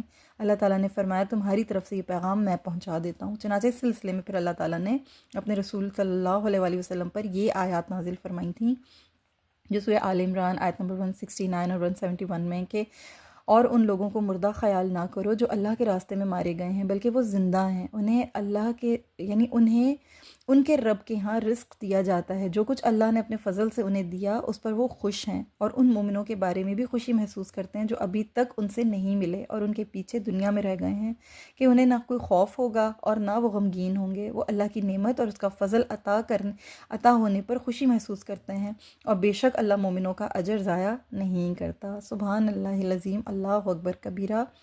پھر اسی طرح سے سیدنا جابر رضی اللہ تعالیٰ عنہ سے مروی ہے کہ جب میرے والد صاحب احد میں شہید ہو گئے تو میں ان کے چہرے سے پردہ ہٹا کر رونے لگا. یہ دیکھ کر صحابہ کرام رضوان اللہ علیہم اجمعین مجھے منع کرنے لگے، لیکن نبی کریم صلی اللہ علیہ وسلم نے مجھے منع نہیں فرمایا. پھر آپ صلی اللہ علیہ وسلم نے میری پھوپھی فاطمہ بنت عمر رضی اللہ تعالیٰ عنہا کو مخاطب کرتے ہوئے فرمایا بس اب رونا بند کر دو. ان کی شان یہ ہے کہ جب تک انہیں اٹھایا نہیں گیا فرشتے ان پر مسلسل سایہ فگن رہے. سبحان اللہ العظیم. یہ صحیح مسلم کی حدیث ہے. صحیح بخاری میں بھی ایک حدیث ہے کہ اب رونا بند کر دو. اور ان کی شان یہ کہ جب تک انہیں نہیں اٹھا لیا گیا تھا فرشتے ان کے اوپر مسلسل سایہ فگن رہے. سبحان اللہ العظیم، اللہ اکبر کبیرہ. پھر احد کی بلندیوں سے جو صحابہ کو جو جنت کی خوشبوئیں آ رہی تھیں وہ بھی ایک بہت بڑا اعزاز ہے کہ وہ بھی دنیا میں ہی تھے اور بالکل اپنی نزاع کی حالت میں تھے. اللہ سے ملاقات کا شوق تھا، رغبت تھی، انہیں جنت کی خوشبوئیں آ رہی تھیں. سبحان اللہ. پھر حضرت حمزہ پر جہنم حرام ہونے کی تصدیق خود رسول اللہ صلی اللہ علیہ وسلم نے فرمائی جب ہند بنت عتبہ نے حالت کفر میں نظر مانی تھی نا کہ اگر کبھی اس کا بس چل گیا تو وہ حمزہ رضی اللہ تعالیٰ عنہ کا جگر نکال کر کھائے گی. غزوہ احد میں جب سیدنا حمزہ رضی اللہ تعالیٰ عنہ شہید ہو گئے تھے تو ان کا مسئلہ کیا گیا تھا، پھر ان کا جگر نکال کر ہند کو دیا گیا تھا، مگر اس کی یہ تمنا پوری نہیں ہو سکی تھی. اس نے سیدنا حمزہ رضی اللہ تعالیٰ عنہ کا کلیجہ چبا کر نگلنا چاہا تھا مگر وہ ایسا کر نہیں سکی تھی، پھر اس نے اسے پھینک دیا تھا. رسول اللہ صلی اللہ علیہ وسلم کو جب اس وحشیانہ واقعے کی خبر ہوئی تھی نا تو آپ صلی اللہ علیہ وسلم نے فرمایا تھا اللہ تعالیٰ نے جہنم کی آگ پر حمزہ کا گوشت حرام کر دیا ہے، وہ حمزہ کو حمزہ کے گوشت میں سے کچھ کبھی بھی نہیں چکھ سکے گی. سبحان اللہ العظیم، اللہ اکبر کبیرہ. حضرت حمزہ کے اوپر جہنم کی آگ جو تھی وہ حرام کر دی گئی تھی. اور اس وقت ہند کیونکہ حالت کفر میں تھی تو اللہ تعالیٰ رحم کرے، استغفر اللہ، اس قدر وحشیانہ ان سے یہ جرم ہوا تھا کہ انہوں نے چبایا تک تھا کلیجے کو. اللہ اکبر. پھر رسول اللہ صلی اللہ علیہ وسلم کی جو صحابہ کرام تھے ان کو اللہ پاک نے نہایت اعلیٰ نہایت اونچی شان عطا فرمائی تھیں کہ سیدنا ابو ہریرہ رضی اللہ تعالیٰ عنہ سے مروی ہے کہ رسول اللہ صلی اللہ علیہ وسلم جب احد سے واپس آ رہے تھے تو راستے میں سیدنا مصعب بن عمیر رضی اللہ تعالیٰ عنہ کی لاش کے پاس سے گزرے. آپ صلی اللہ علیہ وسلم وہاں رک گئے اور ان کے لیے دعا کی. پھر یہ آیت مقدسہ تلاوت فرمائی تھی کہ مومنوں میں سے کچھ وہ لوگ بھی ہیں جنہوں نے اللہ سے جو عہد کیا تھا وہ سچ کر دکھایا، چنانچہ بعض نے اپنا عہد پورا کیا، شہادت پا گئے، اور ان میں سے بعض منتظر ہیں اور انہوں نے عہد میں کوئی تبدیلی نہیں کی. اس کے بعد رسول اللہ صلی اللہ علیہ وسلم نے فرمایا میں گواہی دیتا ہوں کہ یہ قیامت کے دن اللہ کے نزدیک شہداء ہوں گے. سبحان اللہ العظیم، سبحان اللہ العظیم، اللہ اکبر کبیرہ. یہ بے انتہا اونچے اعزازات تھے. سیدنا جابر رضی اللہ تعالیٰ عنہ سے مروی ہے کہ رسول اللہ صلی اللہ علیہ وسلم سے میری ملاقات ہوئی تو آپ صلی اللہ علیہ وسلم نے دریافت فرمایا کہ یا جابر مالی اراک منکسرن، جابر کیا بات ہے کچھ افسردہ نظر آ رہے ہو. میں نے عرض کیا اللہ کے رسول صلی اللہ علیہ وسلم میرے والد صاحب شہید ہو گئے، وہ اپنے پیچھے ایک بڑا کنبہ اور قرض چھوڑ گئے. یہ سن کر رسول اللہ صلی اللہ علیہ وسلم نے فرمایا کیا میں تمہیں یہ خوشخبری نہ دوں کہ اللہ تعالیٰ نے تمہارے والد صاحب سے کس طرح ملاقات کی ہے. سیدنا جابر رضی اللہ تعالیٰ عنہ نے کہا کیوں نہیں یا رسول اللہ، ضرور بتائیے. رسول اللہ صلی اللہ علیہ وسلم نے فرمایا کہ اللہ تعالیٰ نے جب بھی کسی سے کلام کیا ہے بس پس پردہ ہی کیا ہے، لیکن اللہ تعالیٰ نے تمہارے والد سے براہ راست کلام کیا اور دریافت فرمایا مجھے اپنی تمنا بتاؤ، میں تمہاری تمنا پوری کر دوں گا۔ انہوں نے کہا اے رب تو مجھے دوبارہ زندہ کر دے، میں دوبارہ تیرے راستے میں شہید ہونے کا آرزو مند ہوں۔ رب تعالیٰ نے فرمایا میں تو پہلے ہی طے کر چکا ہوں کہ مرنے والے دوبارہ دنیا میں نہیں جائیں گے۔ جابر رضی اللہ تعالیٰ عنہ فرماتے ہیں اس وقت یہ آیت کریمہ نازل ہوئی تھی، سورہ آل عمران کی آیت نمبر 169، اور آپ اللہ کے رستے میں شہید ہونے والوں کے بارے میں ہرگز یہ گمان نہ کریں کہ وہ مردہ، جو میں نے ابھی آپ کے سامنے پہلے ذکر کیا نا کہ اللہ تعالیٰ نے بیان فرما دیا تھا، دنیا والوں کو خوشخبری دی تھی وہ زندہ ہیں، وہ حیات ہیں، ان کو رزق بھی ملتا ہے، انہیں مردہ مت کہو۔ تو یہ والی آیات جو تھیں یہ نازل ہوئی تھی۔ سبحان اللہ العظیم، یہ ان کے مقام و مرتبے تھے۔ اللہ اکبر، گوز بمس آ رہے ہیں، اللہ اکبر۔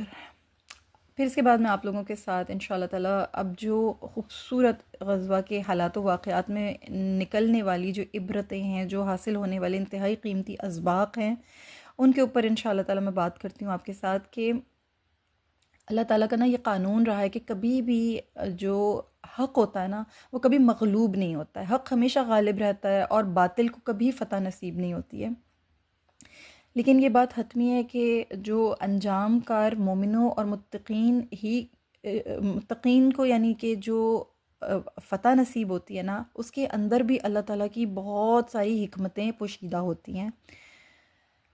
ہوتا وہی ہے جو حکم اللہ کی طرف سے ہو، جو حکم رسول اللہ صلی اللہ علیہ وسلم ہو، اور اگر اس عمل کے اوپر، اس حکم کے عمل کے اوپر اگر کوئی غفلت کا پردہ آ جائے یا کوئی غفلت سرزد ہو جائے تو پھر یہ جو فتح ہوتی ہے نا یہ بظاہر شکست میں بدل جاتی ہے، بڑا جانی نقصان بھی ہو سکتا ہے۔ اور اس معاملے میں بھی غزوہ احد میں بھی جو کچھ ہوا وہ اللہ کی تقدیر کے مطابق ہوا، یہ ہمارا ایمان ہے۔ اللہ تعالیٰ کے جو فیصلے ہوتے ہیں نا وہ حکمتوں سے بالا تر نہیں ہوتے ہیں، وہ حکمتوں سے بہت لبریز ہوتے ہیں، ان میں بہت بڑی بڑی تکوینی حکمتیں ہوتی ہیں، ان میں بہت بڑے بڑے اللہ تعالیٰ کے اسرار ہوتے ہیں، راز ہوتے ہیں۔ اللہ تعالیٰ نے منافقین کے سوا تمام اصحاب احد کی بخشش فرما دی ہے، ٹھیک ہے۔ ہمیں اب کچھ چیزیں اس طرح کی جو سمجھنی ہے جس سے ہمارے بھی ایمان تازہ ہوں گے، اور انشاءاللہ تعالیٰ ہم اپنی اولادوں کو، اپنے ساتھیوں کو، اور جہاں جہاں تک بھی یہ لیکچر جا رہا ہے سن رہے ہیں میرے پیارے بہن بھائی، تو ان سب کے لیے بھی انشاءاللہ تعالیٰ اس میں بہت مفید عبرتیں موجود ہیں۔ کچھ واقعے کو ہم پیچھے سے لے کر چلیں گے اور ان کی ہم نتائج اور افادیات کو سمجھنے کی کوشش کریں گے۔ اس میں سب سے پہلے جب رسول اللہ صلی اللہ علیہ وسلم کو سیدنا عباس رضی اللہ تعالیٰ عنہ کی طرف سے خط موصول ہوا تھا، جس میں قریش کے روانہ ہونے کی جو ان کو اطلاع دی گئی تھی، تو کیا کیا تھا رسول اللہ صلی اللہ علیہ وسلم نے؟ یہ حکم دیا تھا سیدنا ابی بن کعب کو کہ یہ راز پوشیدہ رکھنا ہے، راز پوشیدہ رکھنے کا حکم دیا گیا تھا۔ یعنی اس بات کی یہ دلیل تھی کہ کسی راز کے افشا کرنے سے اگر خطرات کا اندیشہ لاحق ہو جائے نا، اسے چھپانا مشروع ہے، اسے چھپانا چاہیے۔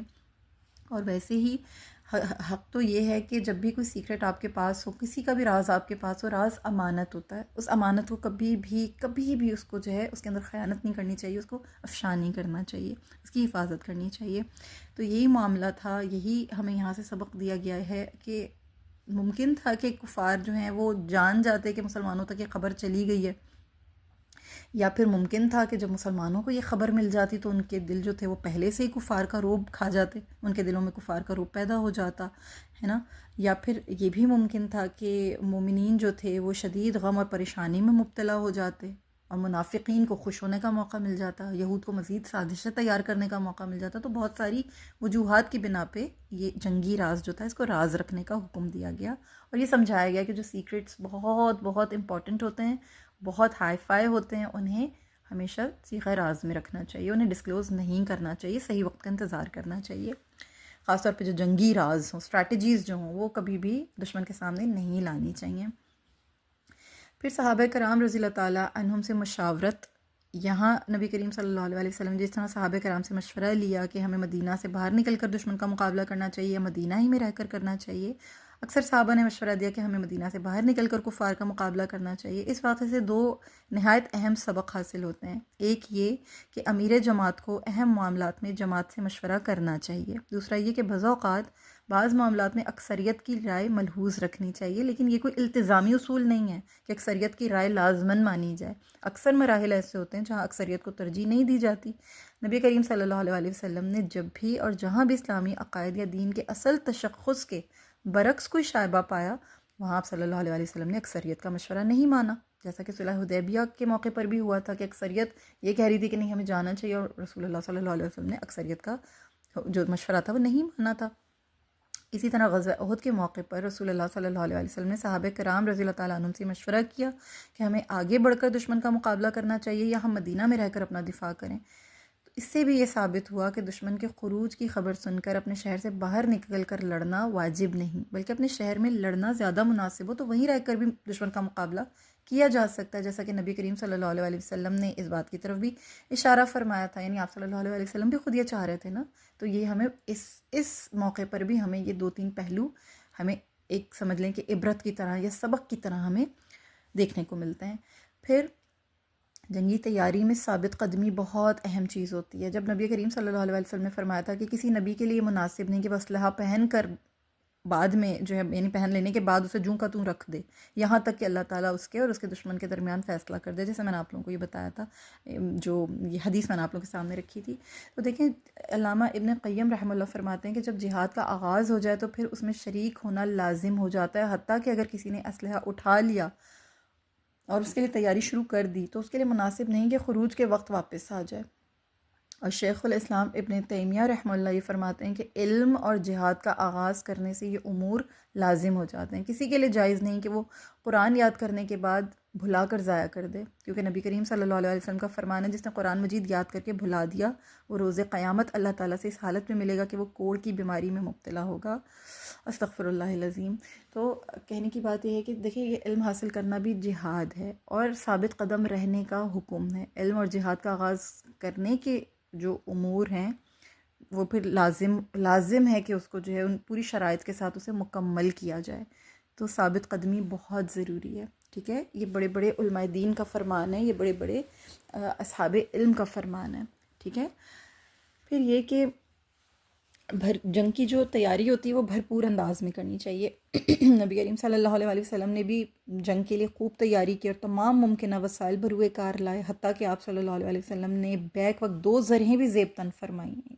اس واقعے سے بھی یہ اصول ہمیں اجاگر ہو رہا ہے نا کہ توکل اور اسباب دونوں لازم و ملزوم ہیں اور دونوں کو اختیار کرنا ضروری ہوتا ہے۔ اللہ پر کامل بھروسہ ہونا چاہیے اور امکانی حد تک وسائل بھی استعمال کرنے چاہیے، جیسا کہ رسول اللہ صلی اللہ علیہ وسلم نے اپنے عمل مبارک سے ہمیں کر کے بتایا۔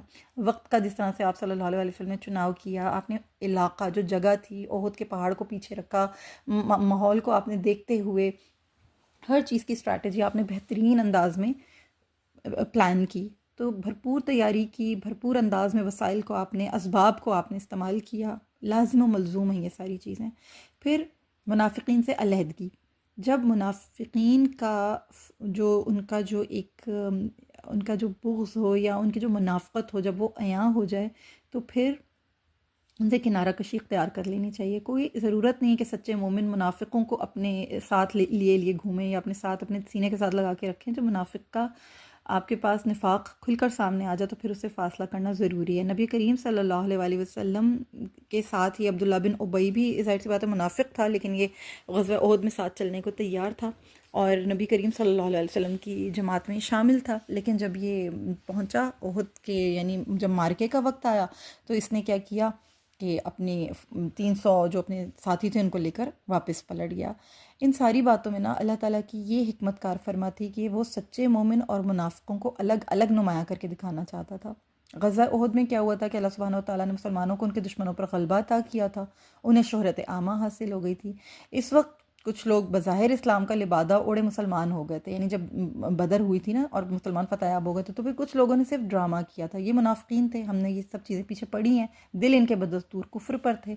اللہ تعالیٰ اپنے بندوں پر بعض اوقات نا آزمائش لا کر یعنی انہیں آزمائش اور ابتلا کے اسباب پیدا فرما کر کھرے اور کھوٹے کی پہچان کرواتا ہے، مومن اور منافق کی پہچان کرواتا ہے، جھوٹے اور سچے کے درمیان اللہ تعالیٰ جو ہے وہ ایک تمیز پیدا فرماتا ہے۔ حق اور باطل کا بھی جو ایک امتیاز ہوتا ہے اس کی شان اجاگر ہوتی ہے، یعنی اہل حق اور اہل باطل ان میں تمیز ہو جاتی ہے۔ اس لیے اس غزوے میں بھی یہی اللہ پاک کی سنت تھی کہ جو منافق تھے نا انہیں بے نقاب کرنا تھا، وہ بے نقاب ہو کر سامنے آ گئے اور جو کچھ وہ اپنے دلوں میں چھپاتے تھے وہ سب کچھ انہوں نے اگل دیا۔ اس طرح پھر کیا ہوا کہ 3 حصوں میں تقسیم ہو گئے لوگ، جو سورہ بقرہ میں بھی آپ کو معلوم ہے نا کہ اللہ تعالیٰ نے 3 جو ہیں وہ لوگوں کی اقسام بیان کی ہیں، کفر والے ہیں، ایک منافقین ہیں اور ایک جو ہے مومنین ہیں۔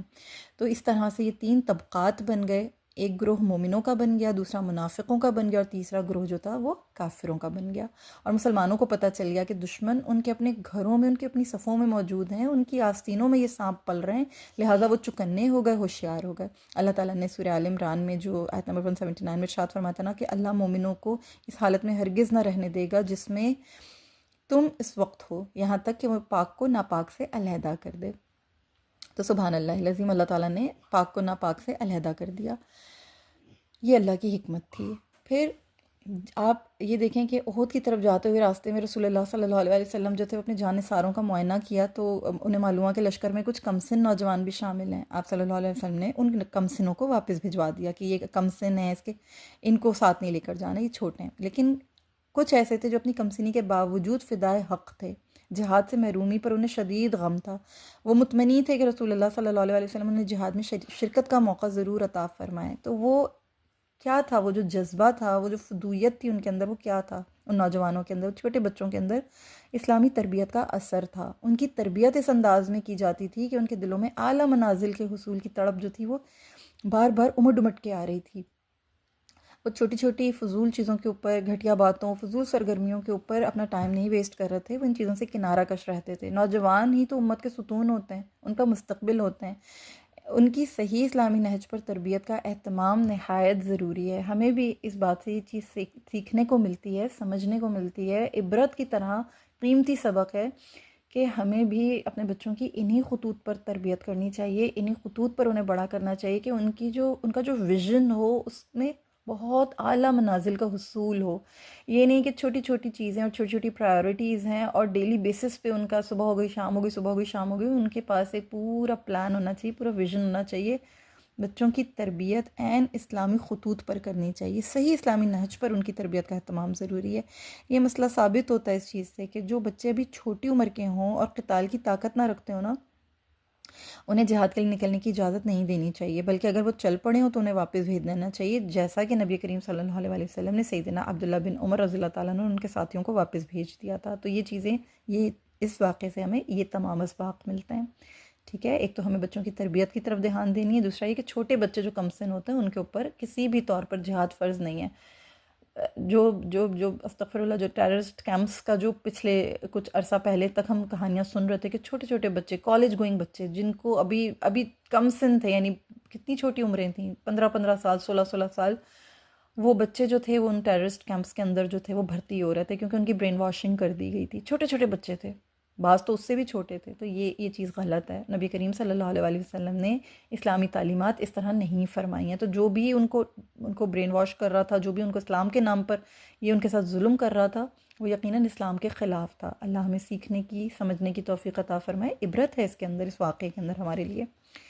پھر شخصی مفاد جو ہوتا ہے وہ اجتماعی مفاد پر ہمیشہ اس کو ترجیح دی جاتی ہے، جیسا کہ رسول اللہ صلی اللہ علیہ وسلم نے فرمایا کہ کون ہے جو ہمیں مختصر اور محفوظ راستے سے دشمن تک لے جائے۔ تو کیا ہوا تھا کہ ان کو پھر ان کے جو ساتھی تھے، ان کے صحابہ جو تھے، وہ ان کو ایک منافق کا باغ تھا، وہاں سے لے کر گئے تھے وہ لوگ، اور رسول اللہ صلی اللہ علیہ وسلم نے اس کی جو شخصی جو اس کا جو مفاد تھا، یعنی اس کا کھیت تھا، اس کے باغ تھے، اس کے فروٹس تھے، اس کا پورا اس کی وہ تھی فیلڈز وغیرہ، اس کے اوپر جو تمام لوگ تھے، جو جمہور تھے، ان کی جانوں کو، ان کی حفاظت کو رسول اللہ صلی اللہ علیہ وسلم نے ترجیح دی، یعنی شخصی مفاد کے اوپر اجتماعی مفاد کو ترجیح دی۔ یہ ہمیں بھی کرنا چاہیے کہ اگر کوئی ایسا کام جو بہت بڑے پیمانے پر فائدے کا ہو، اس کو اختیار کرنا چاہیے۔ اس میں اگر کہیں چھوٹا لاس بھی ہو رہا ہو نا تو اس کو درگزر کر دینا چاہیے۔ ٹھیک ہے، یہ چیز ہمیں بھی سمجھائی گئی ہے۔ پھر بہت خاص پیغام کہ اطاعت امیر، یہ بہت ضروری ہے۔ علم انگیز کوتاہی اگر اطاعت امیر جو ہے وہ نہ کی جائے، جیسے تیر اندازوں نے کیا، ان کی اکثریت نے کیا کیا کہ اپنے امیر سیدنا عبداللہ بن جبیر رضی اللہ تعالیٰ عنہ کی نافرمانی کی اور درات چھوڑ کر نیچے آ گئے، خلاف ورزی کی، اور پھر اس کے نتیجے میں کیا ہو کہ انتہائی شدید نقصان سے دوچار ہوئے۔ دائمی سبق موجود ہے اس واقعے میں کہ امیر کی اطاعت جو ہوتی ہے نا نہایت ضروری ہوتی ہے، اس لیے کہ امیر کی اطاعت کا کامیابی اور فتح مندی میں بہت بڑا عمل اور دخل ہوتا ہے، ایک زبردست اثر ہوتا ہے اس کا ایک امپیکٹ ہوتا ہے، اس کا ایک امپریشن ہوتا ہے. اگر آپ اس کو فالو نہیں کرتے ہیں اپنے لیڈر کو، جو آپ کا باس ہے، آپ کا لیڈر ہے، آپ کا کمانڈر ہے، اگر آپ اس کو نہیں دیکھ رہے، اس کو نہیں فالو کر رہے، تو پھر ہر چھوٹا بڑا بننے کی کوشش کرتا ہے، اپنی اپنی رائے لاتا ہے، اور اس طرح کیا آتا ہے، ڈسپلن خراب ہوتا ہے، ڈسٹریکشن آتی ہے، اور یہ ڈسٹریکشن نقصان کا سبب بنتی ہے، جیسا کہ ہوا.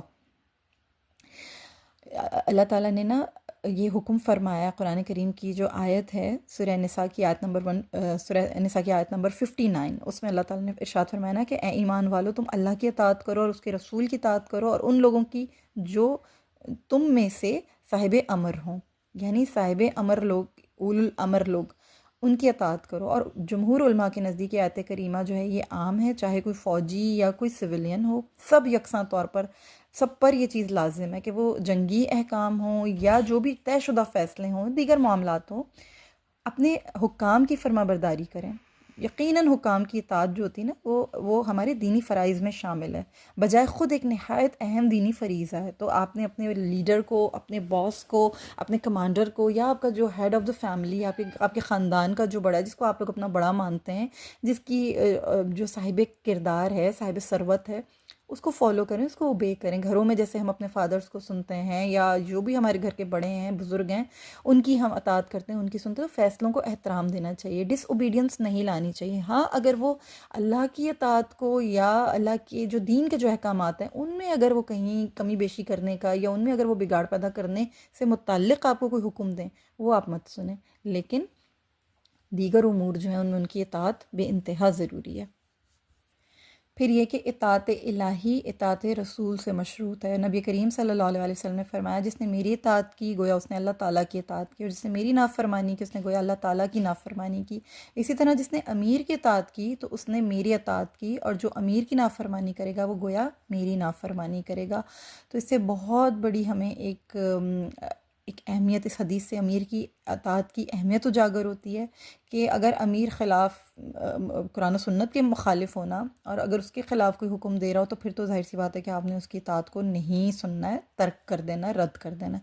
لیکن اگر امیر جو ہے قرآن و سنت کے مطابق حکم دے رہا ہے تو پھر آپ نے اس کو لازمی طور پر ماننا ہے، کیونکہ وہ اللہ اور اللہ کے رسول صلی اللہ علیہ وآلہ وسلم کا حکم ہے. اور جو اس امیر کی اطاعت کر رہا ہے گویا وہ ڈائریکٹ اللہ اور اللہ کے رسول صلی اللہ علیہ وآلہ وسلم کی اطاعت کر رہا ہے.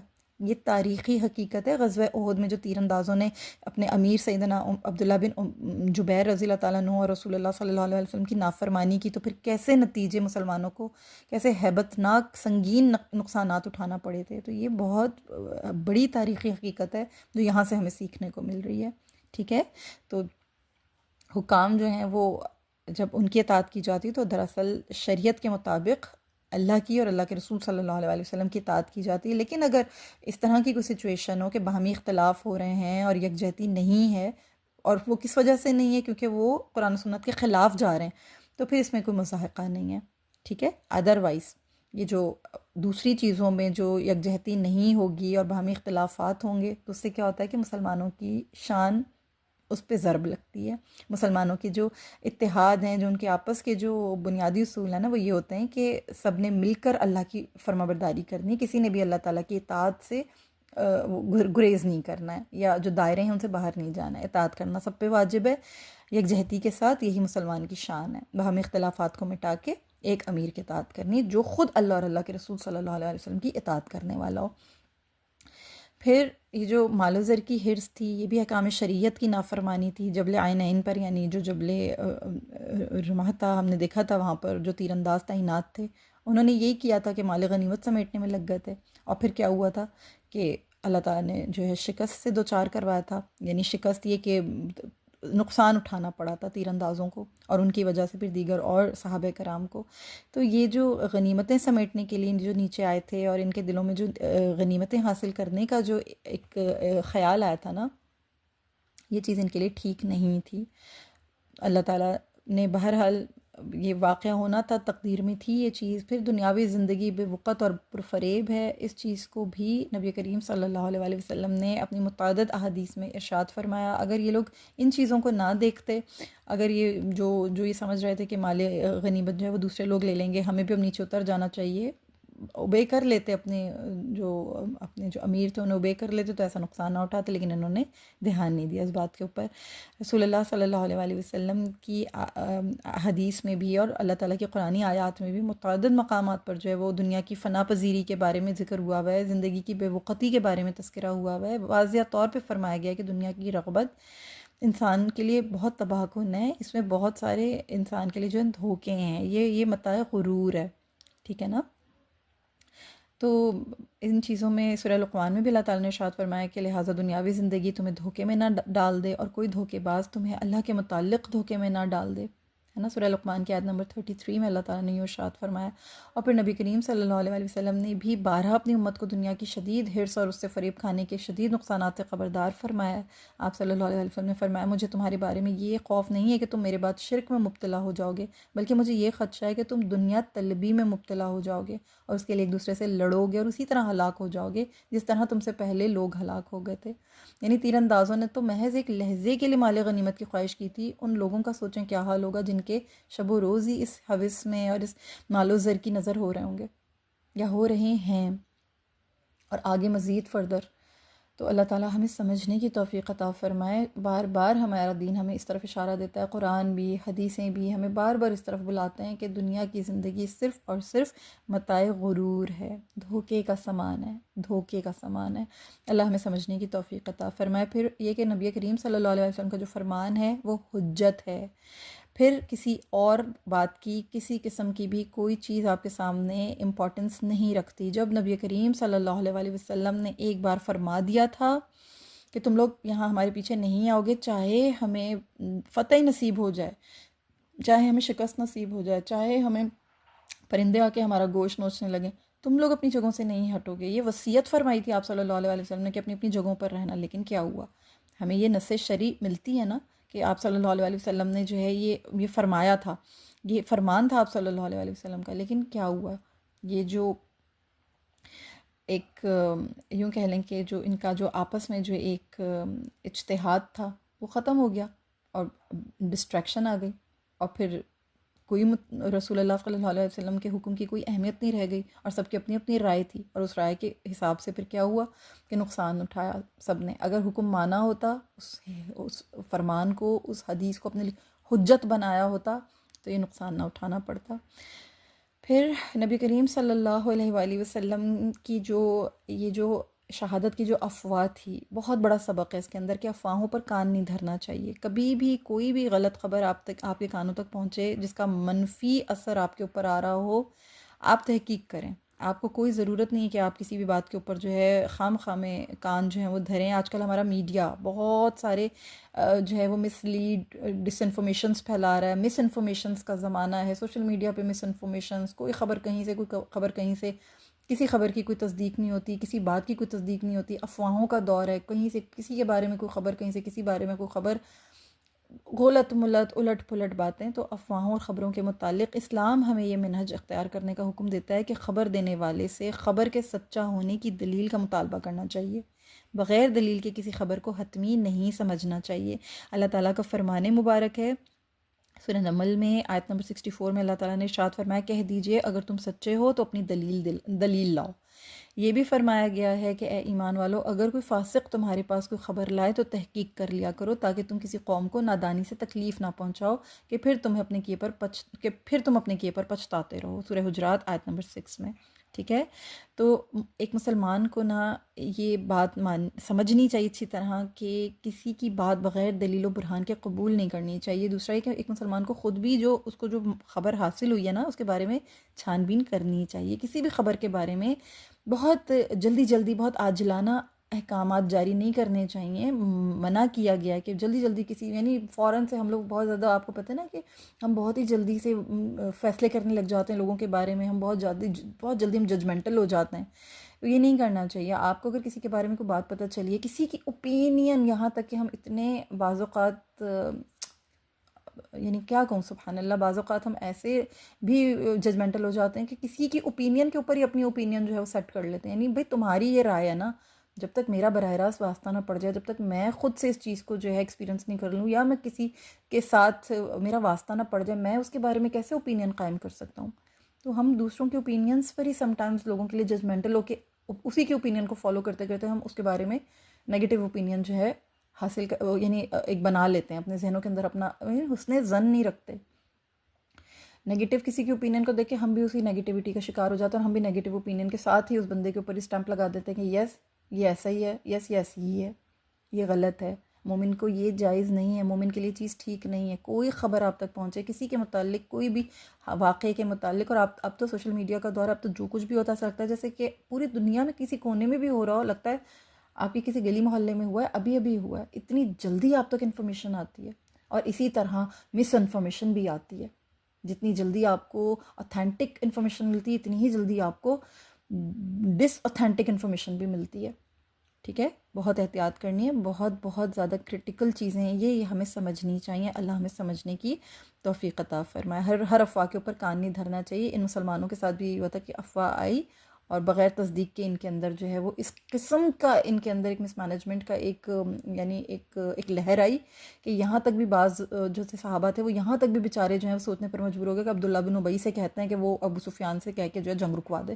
اس لیول تک چلا گیا تھا ان کا دماغ، اتنے وہ ڈسٹریکٹ ہو گئے تھے، اتنی ڈسٹریکشن آ گئی تھی. استغفر اللہ العظیم. اللہ ہمیں ایسے وقتوں سے محفوظ رکھے، اللہ ہمیں محفوظ فرمائے اس طرح کی ڈسٹریکشن اور اس طرح کی مس مینجمنٹ سے، یا اس طرح کی یوں کہہ لیں کہ افراتفری سے. پھر ایک اور بہت اہم سبق ہمیں یہ ملا کہ مشکل مسائل کے حل کے لیے اہل علم کی طرف رجوع کرنا چاہیے. جب ابو سفیان نے یہ نعرہ بلند کیا تھا نا کہ آلو حبل، یعنی حبل کو اس نے جو ہے وہ بہت کہا تھا کہ حبل سرفراز ہو، اور حبل کو اس نے اونچا کیا تھا، وہاں نبی کریم صلی اللہ علیہ وسلم نے فرمایا تھا نا اپنے صحابہ سے کہ اسے جواب کیوں نہیں دیتے ہو؟ تو صحابہ کرام رضی اللہ تعالیٰ عنہ نے کیا کیا تھا؟ پوچھا تھا. نبی کریم صلی اللہ علیہ وسلم سے یہ پوچھا تھا، سوال کیا تھا کہ یا رسول اللہ ہم کیا جواب دیں؟ یعنی اس سے یہ معلوم ہوا کہ مشکل مسائل کے حل کے لیے اہل علم کی طرف رجوع کرنا چاہیے. اس بات کی شدید ضرورت ہے کہ لوگوں کی اس طرح سے ذہن سازی کی جائے کہ درپیش مسائل کے حل کے لیے وہ اہل علم کی طرف رجوع کریں، اپنی رائے کو حجت نہیں بنائیں. اللہ تعالیٰ کا فرمان مبارک ہے اگر تم نہیں جانتے تو اہل علم سے پوچھ لیا کرو. سورہ نحل آیت نمبر 43.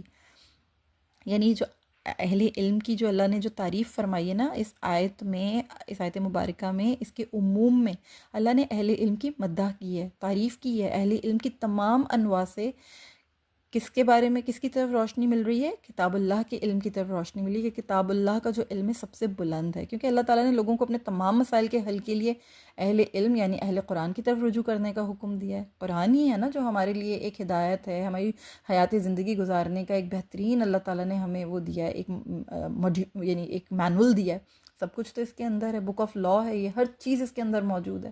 بک آف میڈیسن ہے، بک آف لا ہے، بک آف کازموز ہے، بک آف یعنی آپ دنیا کا علم اس کے اندر موجود ہے، تمام مسائل کا حل اس کے اندر موجود ہے.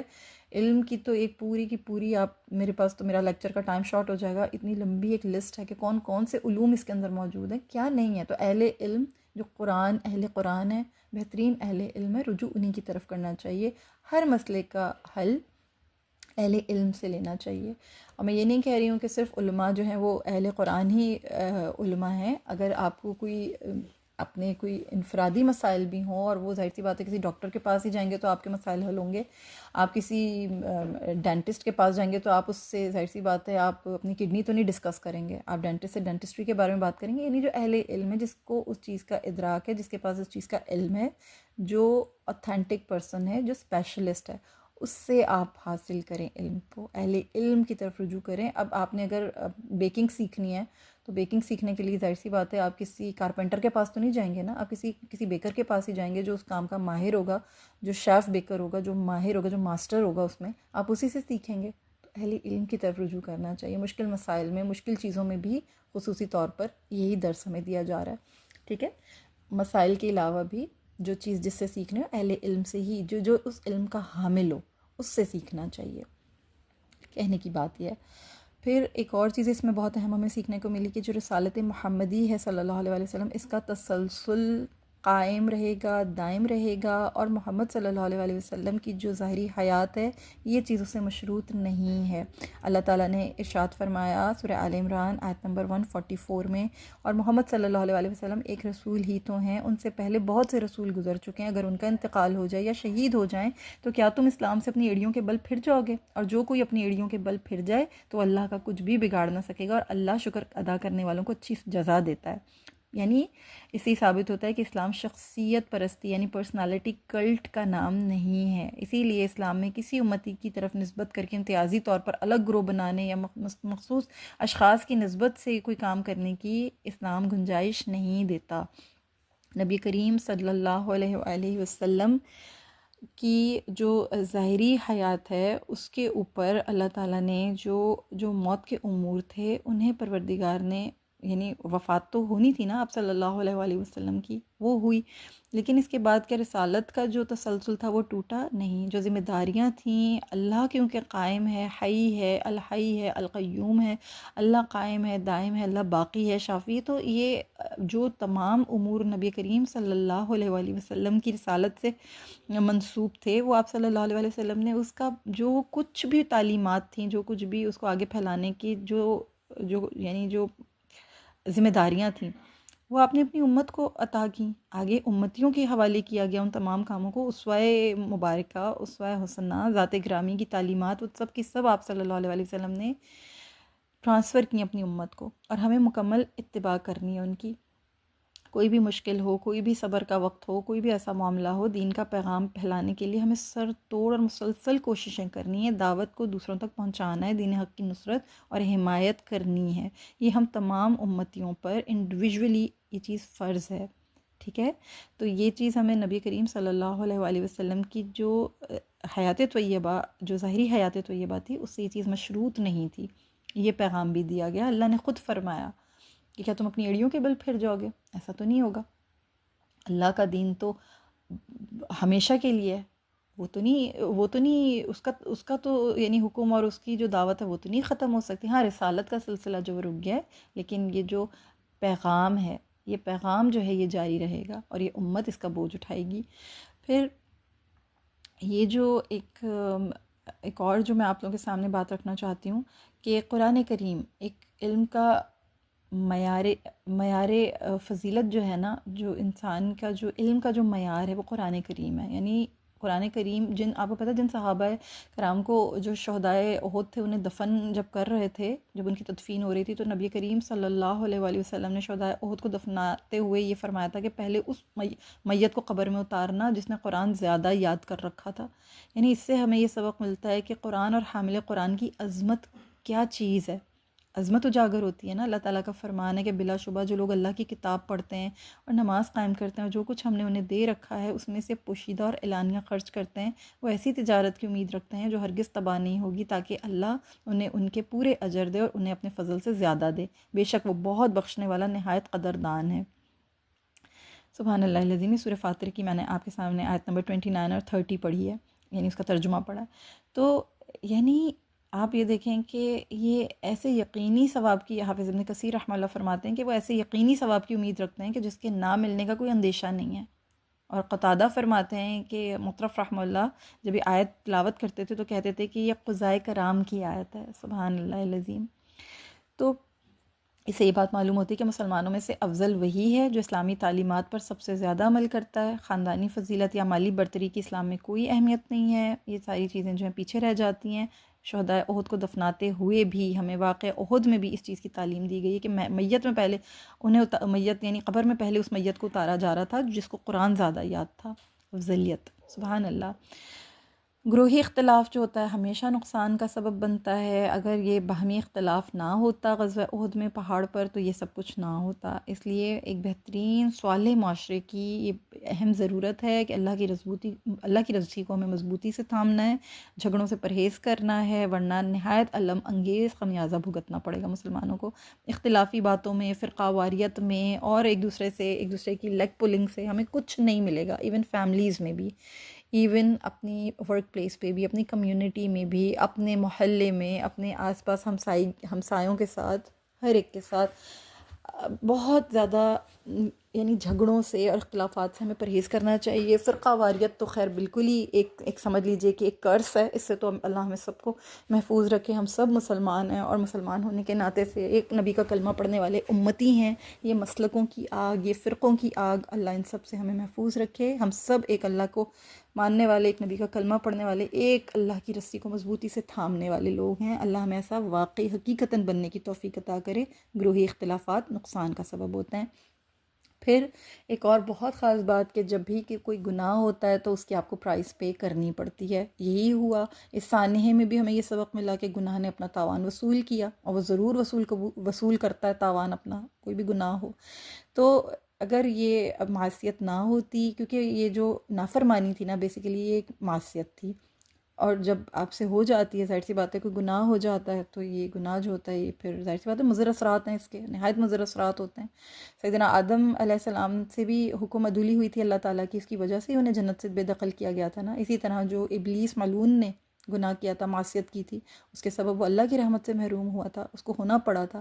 تو کوئی بھی ایسا کام جس سے کہ ہم سے گناہ یا معصیت کا کوئی بھی شائبہ ہو، اس کے اندر نافرمانی کا کوئی بھی شائبہ ہو، پرہیز کرنا ہے، بچنا ہے، نافرمانی سے بچنا ہے. اللہ اور اللہ کے حبیب صلی اللہ علیہ وسلم کی نافرمانی سے گریز کرنا ہے، یہاں تک کہ اپنے والدین کی نافرمانی سے بھی گریز کرنا ہے، اپنے جو ہمارے جو حکام اعلیٰ ہیں ان کی نافرمانی سے بھی گریز کرنا. نافرمان کو ایک طرح سے وہ کسی گناہ کا ارتکاب کر بیٹھتا ہے، وہ کہیں نہ کہیں کسی نہ کسی معصیت کا شکار ہو جاتا ہے، اور پھر آپ کو پتہ ہے اس کو ہائی پرائس پے کرنی پڑتی ہے. گناہ اپنا تاوان وصول کرتا ہے اور ضرور کرتا ہے.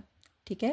پھر ایک اور چیز جو بہت خاص ہے، بہت خاص ہے، جب ہم اللہ تعالیٰ کا یہ فرمان پڑھتے ہیں نا کہ وَلَقَدْ عَفَا عَنْكُمْ، یعنی سورہ آل عمران میں آیت نمبر 152، بے شک اس اللہ نے تمہیں معاف کر دیا. تو اس سے ہمیں یہ نہایت اہم سبق ملتا ہے کہ اجتہادی غلطی پر انتباہ ہوا اور پروانہ مغفرت بھی جاری ہوا. جب غزوہ احد کے پیش آنے والے واقعات پڑھتے ہیں نا تو ہمارے دل صحابہ کرام رضی اللہ تعالیٰ عنہم سے محبت، ان کے احترام میں ہمیں کسی قسم کی کوئی کمی نہیں لانی ہے، کیونکہ یہ صحابہ کرام رضی اللہ تعالیٰ عنہ سے جن سے یہ ہوا تھا اللہ تعالیٰ نے ان سب کی بخشش فرما دی. اللہ نے ان کی مغفرت کر دی، مغفرت کا پروانہ جاری کر دیا. اس کی نص قرآن مجید میں موجود ہے. جو کچھ ہوا ختم ہو گیا، اب جو کچھ باقی ہے وہ صرف ہمارے لیے درس عبرت ہے. یہ وہ واقعات ہیں جنہیں بیان کر کے صحابہ کرام رضی اللہ تعالیٰ عنہ کے مقام و مرتبے کو گھٹانے کی ہمیں بالکل کوشش نہیں کرنی ہے. ٹھیک ہے. یہ آیت ہمیں اس چیز کی طرف اشارہ دے رہی ہے کہ اللہ تعالیٰ نے تو ان کی مغفرت کر دی. وہ سب تو عظمت و رفت کے بہت اونچے معیار پر موجود ہیں. اللہ بہت قدر شناس ہے اپنے بندوں کا، جنہوں نے اللہ کی راہ میں اپنی جانیں قربان کی ہیں، جنہوں نے اپنا سب کچھ لٹایا ہے. اللہ تعالیٰ معاف کرنے والا ہے. آپ دیکھیں صحابہ کرام رضی اللہ تعالیٰ عنہ کا واقعہ جو ہے نا آدم علیہ السلام کے واقعے سے ملتا جلتا. آدم علیہ السلام بھی جنت سے نکالے گئے تھے، لیکن بعد میں اللہ تعالیٰ نے ان کی توبہ کو قبول کر لیا تھا، انہیں اپنا برگزیدہ نبی بنایا تھا. آدم علیہ السلام کے واقعے سے بھی ہمیں یہی درس ملتا ہے نا کہ ہم شیطان کی یہ جو ملمہ سازیاں ہوتی ہیں نا، ان سے خبردار رہیں، اس کے بہکاوے میں نہ آئیں. جن تیر اندازوں نے غزوہ احد میں اجتہادی غلطی کی تھی، رسول اللہ صلی اللہ علیہ وسلم نے ان کے بارے میں کوئی تبصرہ نہیں فرمایا، ان کی عزت و اکرام میں کمی نہیں ہوئی. نہ ہی صحابہ کرام نے کبھی انہیں تانا دیا، نہ ہی ان سے یہ کہا کہ تم جنگ میں شامل ہونے کے قابل نہیں ہو. حالانکہ تجربے سے یہ بات ثابت ہوتی ہے کہ انہوں نے غفلت کا مظاہرہ کیا اور اللہ تبارک و تعالیٰ کی جانب سے انہیں اطاعت رسول پر ثابت قدم رہنے کا درس دیا گیا. بعد ازاں اللہ تعالیٰ نے کمال مہربانی فرمائی، انہیں نہایت شفقت سے بشارت بھی دے دی، اور بلا شبہ اس نے تمہیں معاف کر دیا، اور اللہ مومنوں پر فضل فرمانے والا ہے. تو سبحان اللہ العظیم. پھر صحابہ کے لیے معافی، بخشش طلبی یہ حکم تھا. نبی کریم صلی اللہ علیہ وسلم کی یہ جو شان ہے نا وہ یہ ہے کہ آپ صلی اللہ علیہ وسلم نے ہر ہر موقع پر ہمیں تعلیمات عطا فرمائی ہیں. اللہ تعالیٰ عفو درگزر کے ساتھ ہر اہم پہلو، اللہ تعالیٰ کا جو فرمان ہے نا اس کا ہر پہلو اہم ہے، قابل توجہ ہے.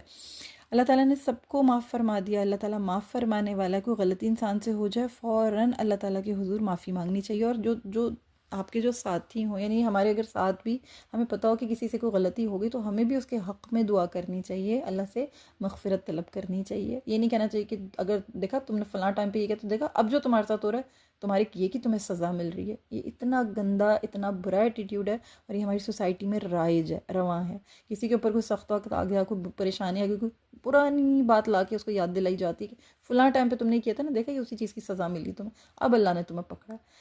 اللہ کے آنے والے جو حکم ہوتے ہیں نا وہ اللہ آپ سے مشورہ کر کے نہیں دوسرے کے اوپر جو ہے رائج کرتا. اللہ تعالیٰ آپ سے نہیں پوچھے گا، یا اللہ تعالیٰ کو آپ کی حاجت نہیں ہے. آپ کی من مرضی کی سزائیں اللہ تعالیٰ ڈیسائیڈ نہیں کریں گے کہ جو آپ سوچ رہے ہیں وہی میں ڈیسائیڈ کرتا ہوں، وہی میں سامنے والے کے لیے میں سامنے لا کے کھڑی کرتا ہوں، وہی پنشمنٹ. ایسا نہیں ہوتا ہے. اللہ کے ہر کام میں حکمت ہے، تکوینی حکمت ہے. کسی کو کسی کی برائی میں مبتلا دیکھتے ہیں، اس کے لیے مغفرت طلب کیا کریں، اس کے لیے بخشش کی دعا کیا کریں. کوئی آپ کے ساتھ بھی ایون برا کر جائے، اس کے لیے اللہ سے معافی مانگ لیا کریں، اس کے بہاف پہ اللہ سے معافی مانگ لیا کریں. اللہ اس کو معاف کرنا نادان ہے، اس کو پتہ نہیں تھا یہ کیا کر گیا، اس کو سمجھ ہی نہیں آئی، تو اس کی مغفرت کر دینا اللہ پاک. میری تو اس سے دعا ہے. کیا پتہ اس کی مغفرت سے پہلے اللہ آپ کی مغفرت کر دے، آپ یہ تو نہیں جانتے نا. تو ایٹیٹیوڈس کو بدلنا ہے، ایٹیٹیوڈس کو اچھا بنانا ہے، کوشش کرنی ہے اپنی زبانوں سے، اپنی جو ہماری جو باڈی لینگویجز ہیں، ہمارے جو معاملات ہیں، اپنے اخلاق کو بہتر کرنا ہے، اپنے طریقوں کو ٹھیک کرنا ہے.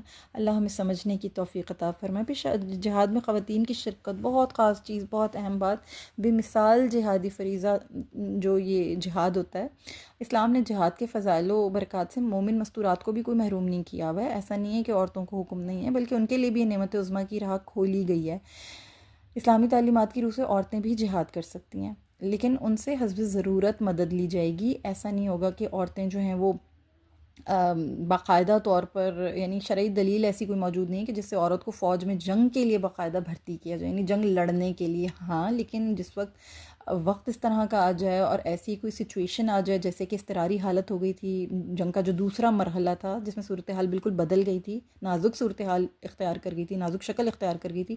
اس تناظر میں کیا ہوتا ہے کہ سیدہ ام عمارہ رضی اللہ تعالیٰ عنہ، انہوں نے پھر رسول اللہ صلی اللہ علیہ وسلم کے ارد گرد جب انہوں نے دیکھا کہ خطرہ ہے اور مشرکوں کے ہاتھوں قید ہو جانے کا بھی خدشہ تھا، تو انہوں نے کیا کیا، ہتھیار اٹھایا. اس کے سوا ان کے پاس کوئی چارہ نہیں تھا. اس وقت سیدہ عمارہ کے علاوہ کوئی اور بھی وہاں پر ہوتا، اس پر رسول اللہ صلی اللہ علیہ وسلم کی دفاع کے لیے ہتھیار اٹھانا فرض ہو جاتا ہے. اس لیے ام عمارہ نے ٹھیک یہی فرض ادا کیا.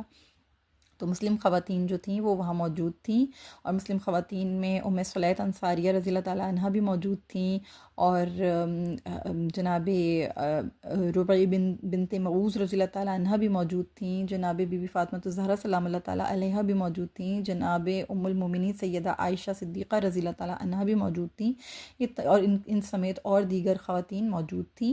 اور یہ دراصل پانی پلانے کے لیے، زخمیوں کی مرہم پٹی کرنے کے لیے آئی تھیں. اور یہ اس وقت آئی تھیں، دراصل یہ اس وقت آئی تھیں جب کفار جو تھے وہ ان کے اوپر مسلمانوں کا جو تھا وہ پلہ بھاری ہو گیا تھا. اور یہ جلیل الخبر قدر خواتین جو تھیں یہ اس وقت یعنی شامل ہوئیں، پھر میدان میں اس وقت تشریف لائیں جب مسلمان جو تھے مشرکوں کا تعاقب کر رہے تھے اور انہیں فتح کے آثار نظر آ رہے تھے. یہ اس وقت داخل ہوئی تھیں. ٹھیک ہے، تو اللہ پاک نے ان کو بھی بڑی اونچی شان عطا فرمائی، اور ان خواتین نے بھی جو ہے بڑی جان نثاری کے ساتھ اپنے جو فرائض تھے وہ انجام دیے. مسلمان جو شہداء تھے، اللہ سے ملاقات کی ان کے اندر طلب تھی، تڑپ تھی. یہ ایک سبق ہمیں یہاں سے ملتا ہے کہ کس طرح سے انہوں نے جو ہے وہ اپنا مسئلہ بھی کروانے کی انہوں نے اللہ سے دعا کی تھی کہ اللہ تعالیٰ شہادت بھی ہمیں مل جائے، ہمیں پھر ہمارا مسئلہ بھی ہو جائے، پھر ہم تیری بارگاہ میں پیش ہوں. جیسے سیدنا عبداللہ بن جہش کا ہم نے قصہ پڑھا، کیسے ان کو اس چیز کی خواہش تھی. پھر تو مجھ سے پوچھے گا کہ تو اس حال میں کیسے آیا، تو میں تجھے کہوں گا کہ اللہ تیرے راستے پر چلنے کی بنا پر. تو سبحان اللہ، یہ ان کی طلب، تڑپ، ان کی ملاقات کا شوق، اور پھر اس لیول تک جانا، کیسی اونچی اونچی منازل پر ان کے ایمان تھے. پھر خودکشی حرام ہے. یہ ہمیں اس میں یہ بھی سبق ملا کہ یہ شخص جس کا نام قزمان بتایا جاتا ہے، یہ نبی کریم صلی اللہ علیہ وسلم نے اس کے بارے میں فرمایا کہ ہوا من اہل النار، وہ دوزخی ہے. یعنی حالانکہ قزمان نے جو ہے وہ کئی کفار کو جو ہے جہنم واصل کیا، ٹھیک ہے، اور دشمن کی شمشیر کی زد میں آ کر خود جو ہے شدید زخمی ہو گیا، لیکن وہ کاری زخموں کی اذیت برداشت نہیں کر سکا اور باجرت مر جانے کے لیے اپنی تلوار سے خود اپنا کام تمام کر لیا. یوں شہادت کے بلند رتبے پر پہنچنے کے بجائے خودکشی کی پستی میں گر گیا. جبکہ جو سیدنا انس بن نضر رضی اللہ تعالیٰ عنہ ہیں، وہ اور ان کے دوسرے ساتھیوں نے کیا کیا تھا کہ شدید زخمی ہوئے تھے، اور پھر ان کو جو ہے وہ جنت کی خوشبوئیں آ رہی تھیں. یعنی وہ تکلیف سہ رہے تھے نا، اس کو برداشت کر رہے تھے، اور وہ آخری لمحات میں ان کو جنت کی خوشبوئیں آ رہی تھی. زخمی تو تھے نا، اور زخم تو ظاہر تکلیف دیتے ہی ہیں. تو ایک ان کا جذبہ اور ایک پھر یہ قزمان کی عجلت، بہت بڑا فرق ہے ان چیزوں میں. تو یہ بھی ہمیں یہاں سے سبق ملا کہ یہ جو دشمن کی فوج میں گھس کر ان لوگوں سے لڑنا جائز ہے، جیسا کہ سیدنا انس بن نضر رضی اللہ تعالیٰ عنہ اور ان کے دوسرے ساتھیوں نے کیا تھا، لیکن خودکشی کرنے والا اہل دوزخ میں سے ہے. صحیح ہے. تو یہ چیز ہمیں سمجھنی ہے.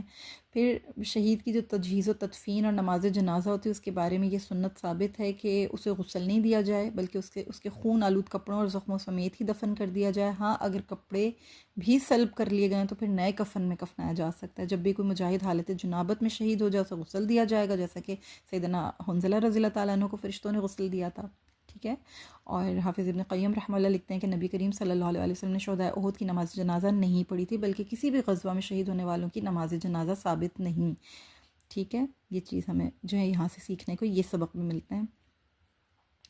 اور اس کے بعد پھر یہ کہ جہاں پر شہید جو ہیں، جس جگہ پر شہداء جو ہیں شہید کیے گئے ہوں، ان کا وہیں پر ہی ان کی تدفین کی جاتی ہے، انہیں وہیں سپرد خاک کیا جاتا ہے.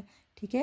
گویا شہداء کے بارے میں سنت یہ ہے کہ انہیں ان کے مقتل ہی میں دفن کر دینا چاہیے، دوسری کسی جگہ پر منتقل نہیں کرنا چاہیے. بعض صحابہ کرام نے اپنے مقتولوں کو مدینہ میں یعنی ان کی میتیں لانے کے لیے کہا تھا، لیکن نبی کریم صلی اللہ علیہ وسلم نے واپس میدان احد میں منتقل کرنے کا حکم جاری فرما دیا تھا. ٹھیک ہے. اس کے بعد پھر شہداء کے بارے میں یہی سنت جاری ہوگی کہ انہیں ان کے قتل گاہوں ہی میں دفن کیا جائے گا، وہیں انہیں دفن کیا جاتا ہے. پھر ایک ہی قبر میں 2 3 3 شہداء کی تدفین ہوئی. یہ بھی ہمیں رسول اللہ صلی اللہ علیہ وسلم نے احد کے موقع پر یہ درس دیا کہ ایک ایک قبر میں 2 2 3 3 شہیدوں کو یکجا دفن کیا تھا. یعنی اس کے معنی یہ ہیں کہ ایک قبر میں 2 یا 3 میتوں کو دفن کرنا بھی جائز ہے. سیدنا عبداللہ بن رواح بن حرام جو جابر رضی اللہ تعالیٰ عنہ کے والد تھے، اور سیدنا عامر بن جموح رضی اللہ تعالیٰ عنہ، یہ دونوں ایک ہی قبر میں دفن کیے گئے تھے، کیونکہ دونوں دوست تھے اور اللہ کے لیے ایک دوسرے سے محبت کرتے تھے. پھر معذور شخص کا میدان جہاد میں نکلنا جائز ہے. یہ بھی ہمیں یہاں سے سبق ملتا ہے کہ ایسا شخص جس اللہ تعالیٰ نے اس کی بیماری یا لنگڑے پن کی وجہ سے جہاد سے معذور فرما دیا تھا، اگر وہ جہاد کے لیے نکلتا تو اس کے لیے جائز ہے. جیسا کہ سیدنا عامر بن جموح ایک ٹانگ سے معذور تھے، لنگڑا کر چلتے تھے، لیکن غزوہ احد میں نکلے شہید بھی ہو گئے. ان کا ذوق جہاد دیکھ کر رسول اللہ صلی اللہ علیہ وسلم نے انہیں میدان کارزار میں جانے سے نہیں روکا تھا. ٹھیک ہے. تو یہ بھی ہمیں یہاں سے جو ہے جائز ہونے کا ایک سبق جو ہے یہاں سے ہمیں ملتا ہے کہ جائز ہے. پھر قتل خطا، یہ بہت خاص مسئلہ ہے کہ یہ مسئلہ یہاں سے ثابت ہوا کہ اگر جہاد میں مجاہدین غلطی سے اپنے کسی ساتھی کو کافر سمجھ کر قتل کر دیں تو امام پر واجب ہے کہ اس کے ورثاء کو بیت المال سے دیت ادا کرے. غزوہ احد میں مسلمانوں نے سیدنا یمان رضی اللہ تعالیٰ عنہ کو کافر سمجھ کر شہید کر دیا. آپ صلی اللہ علیہ وسلم نے ان کے بیٹے سیدنا حذیفہ رضی اللہ تعالیٰ عنہ کو دیت کی پیشکش کی تو انہوں نے دیت کی رقم لینے سے انکار کرتے اسے مسلمانوں پر صدقہ کر دیا.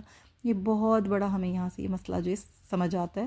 اور یہ چیز یہاں سے پھر ان کا درگزر، ان کا معاف کر دینا، یہ بھی یہاں سے ہمیں ملتا ہے، سبق ملتا ہے کیسے انہوں نے درگزر فرما دیا.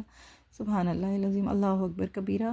تو یہ وہ خوبصورت اور پیارے ہمیں جو ہے نتائج ملے جن سے ہمیں پتہ چلا کہ فتح اور شکست، اس کے فوائد و نقصانات کیا ہوتے ہیں. آزمائش، عجز و انکسار اور فتح و نصرت. واقعہ احد سے ہمیں یہ سبق بھی حاصل ہوتا ہے کہ اللہ تعالیٰ نے اپنے بندوں کو اولاً غلبہ عطا فرمایا، پھر انہیں شکست کا مزہ چکھایا، نقصان کا سامنا کروایا، تاکہ وہ عاجزی اور انکساری کی خوبیوں سے مالا مال ہو جائیں، تڑپ تڑپ کے اللہ تعالیٰ سے کفار پر غلبے اور فتح کی دعائیں مانگیں.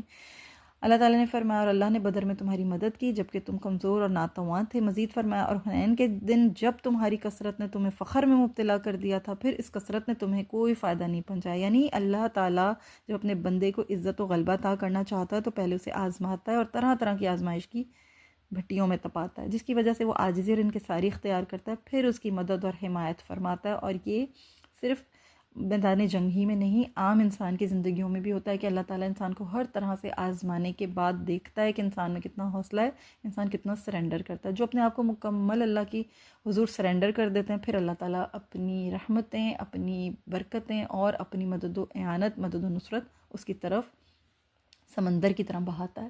لیکن اللہ تعالیٰ پہلے انسان کو آزماتا ضرور ہے کہ کتنا صبر ہے، کتنا ایمان ہے، کتنی محبت ہے.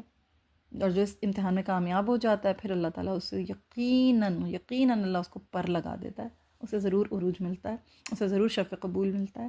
اللہ ہمیں سمجھنے کی توفیق عطا فرمائے، آمین یا رب العالمین. اس کے بعد انشاءاللہ میں آپ لوگوں کے ساتھ مزید جو اس سے آگے کے جو واقعات ہوئے ہیں، اس سے آگے کے جو معاملات ہیں انشاءاللہ ان کے بارے میں ذکر کروں گی.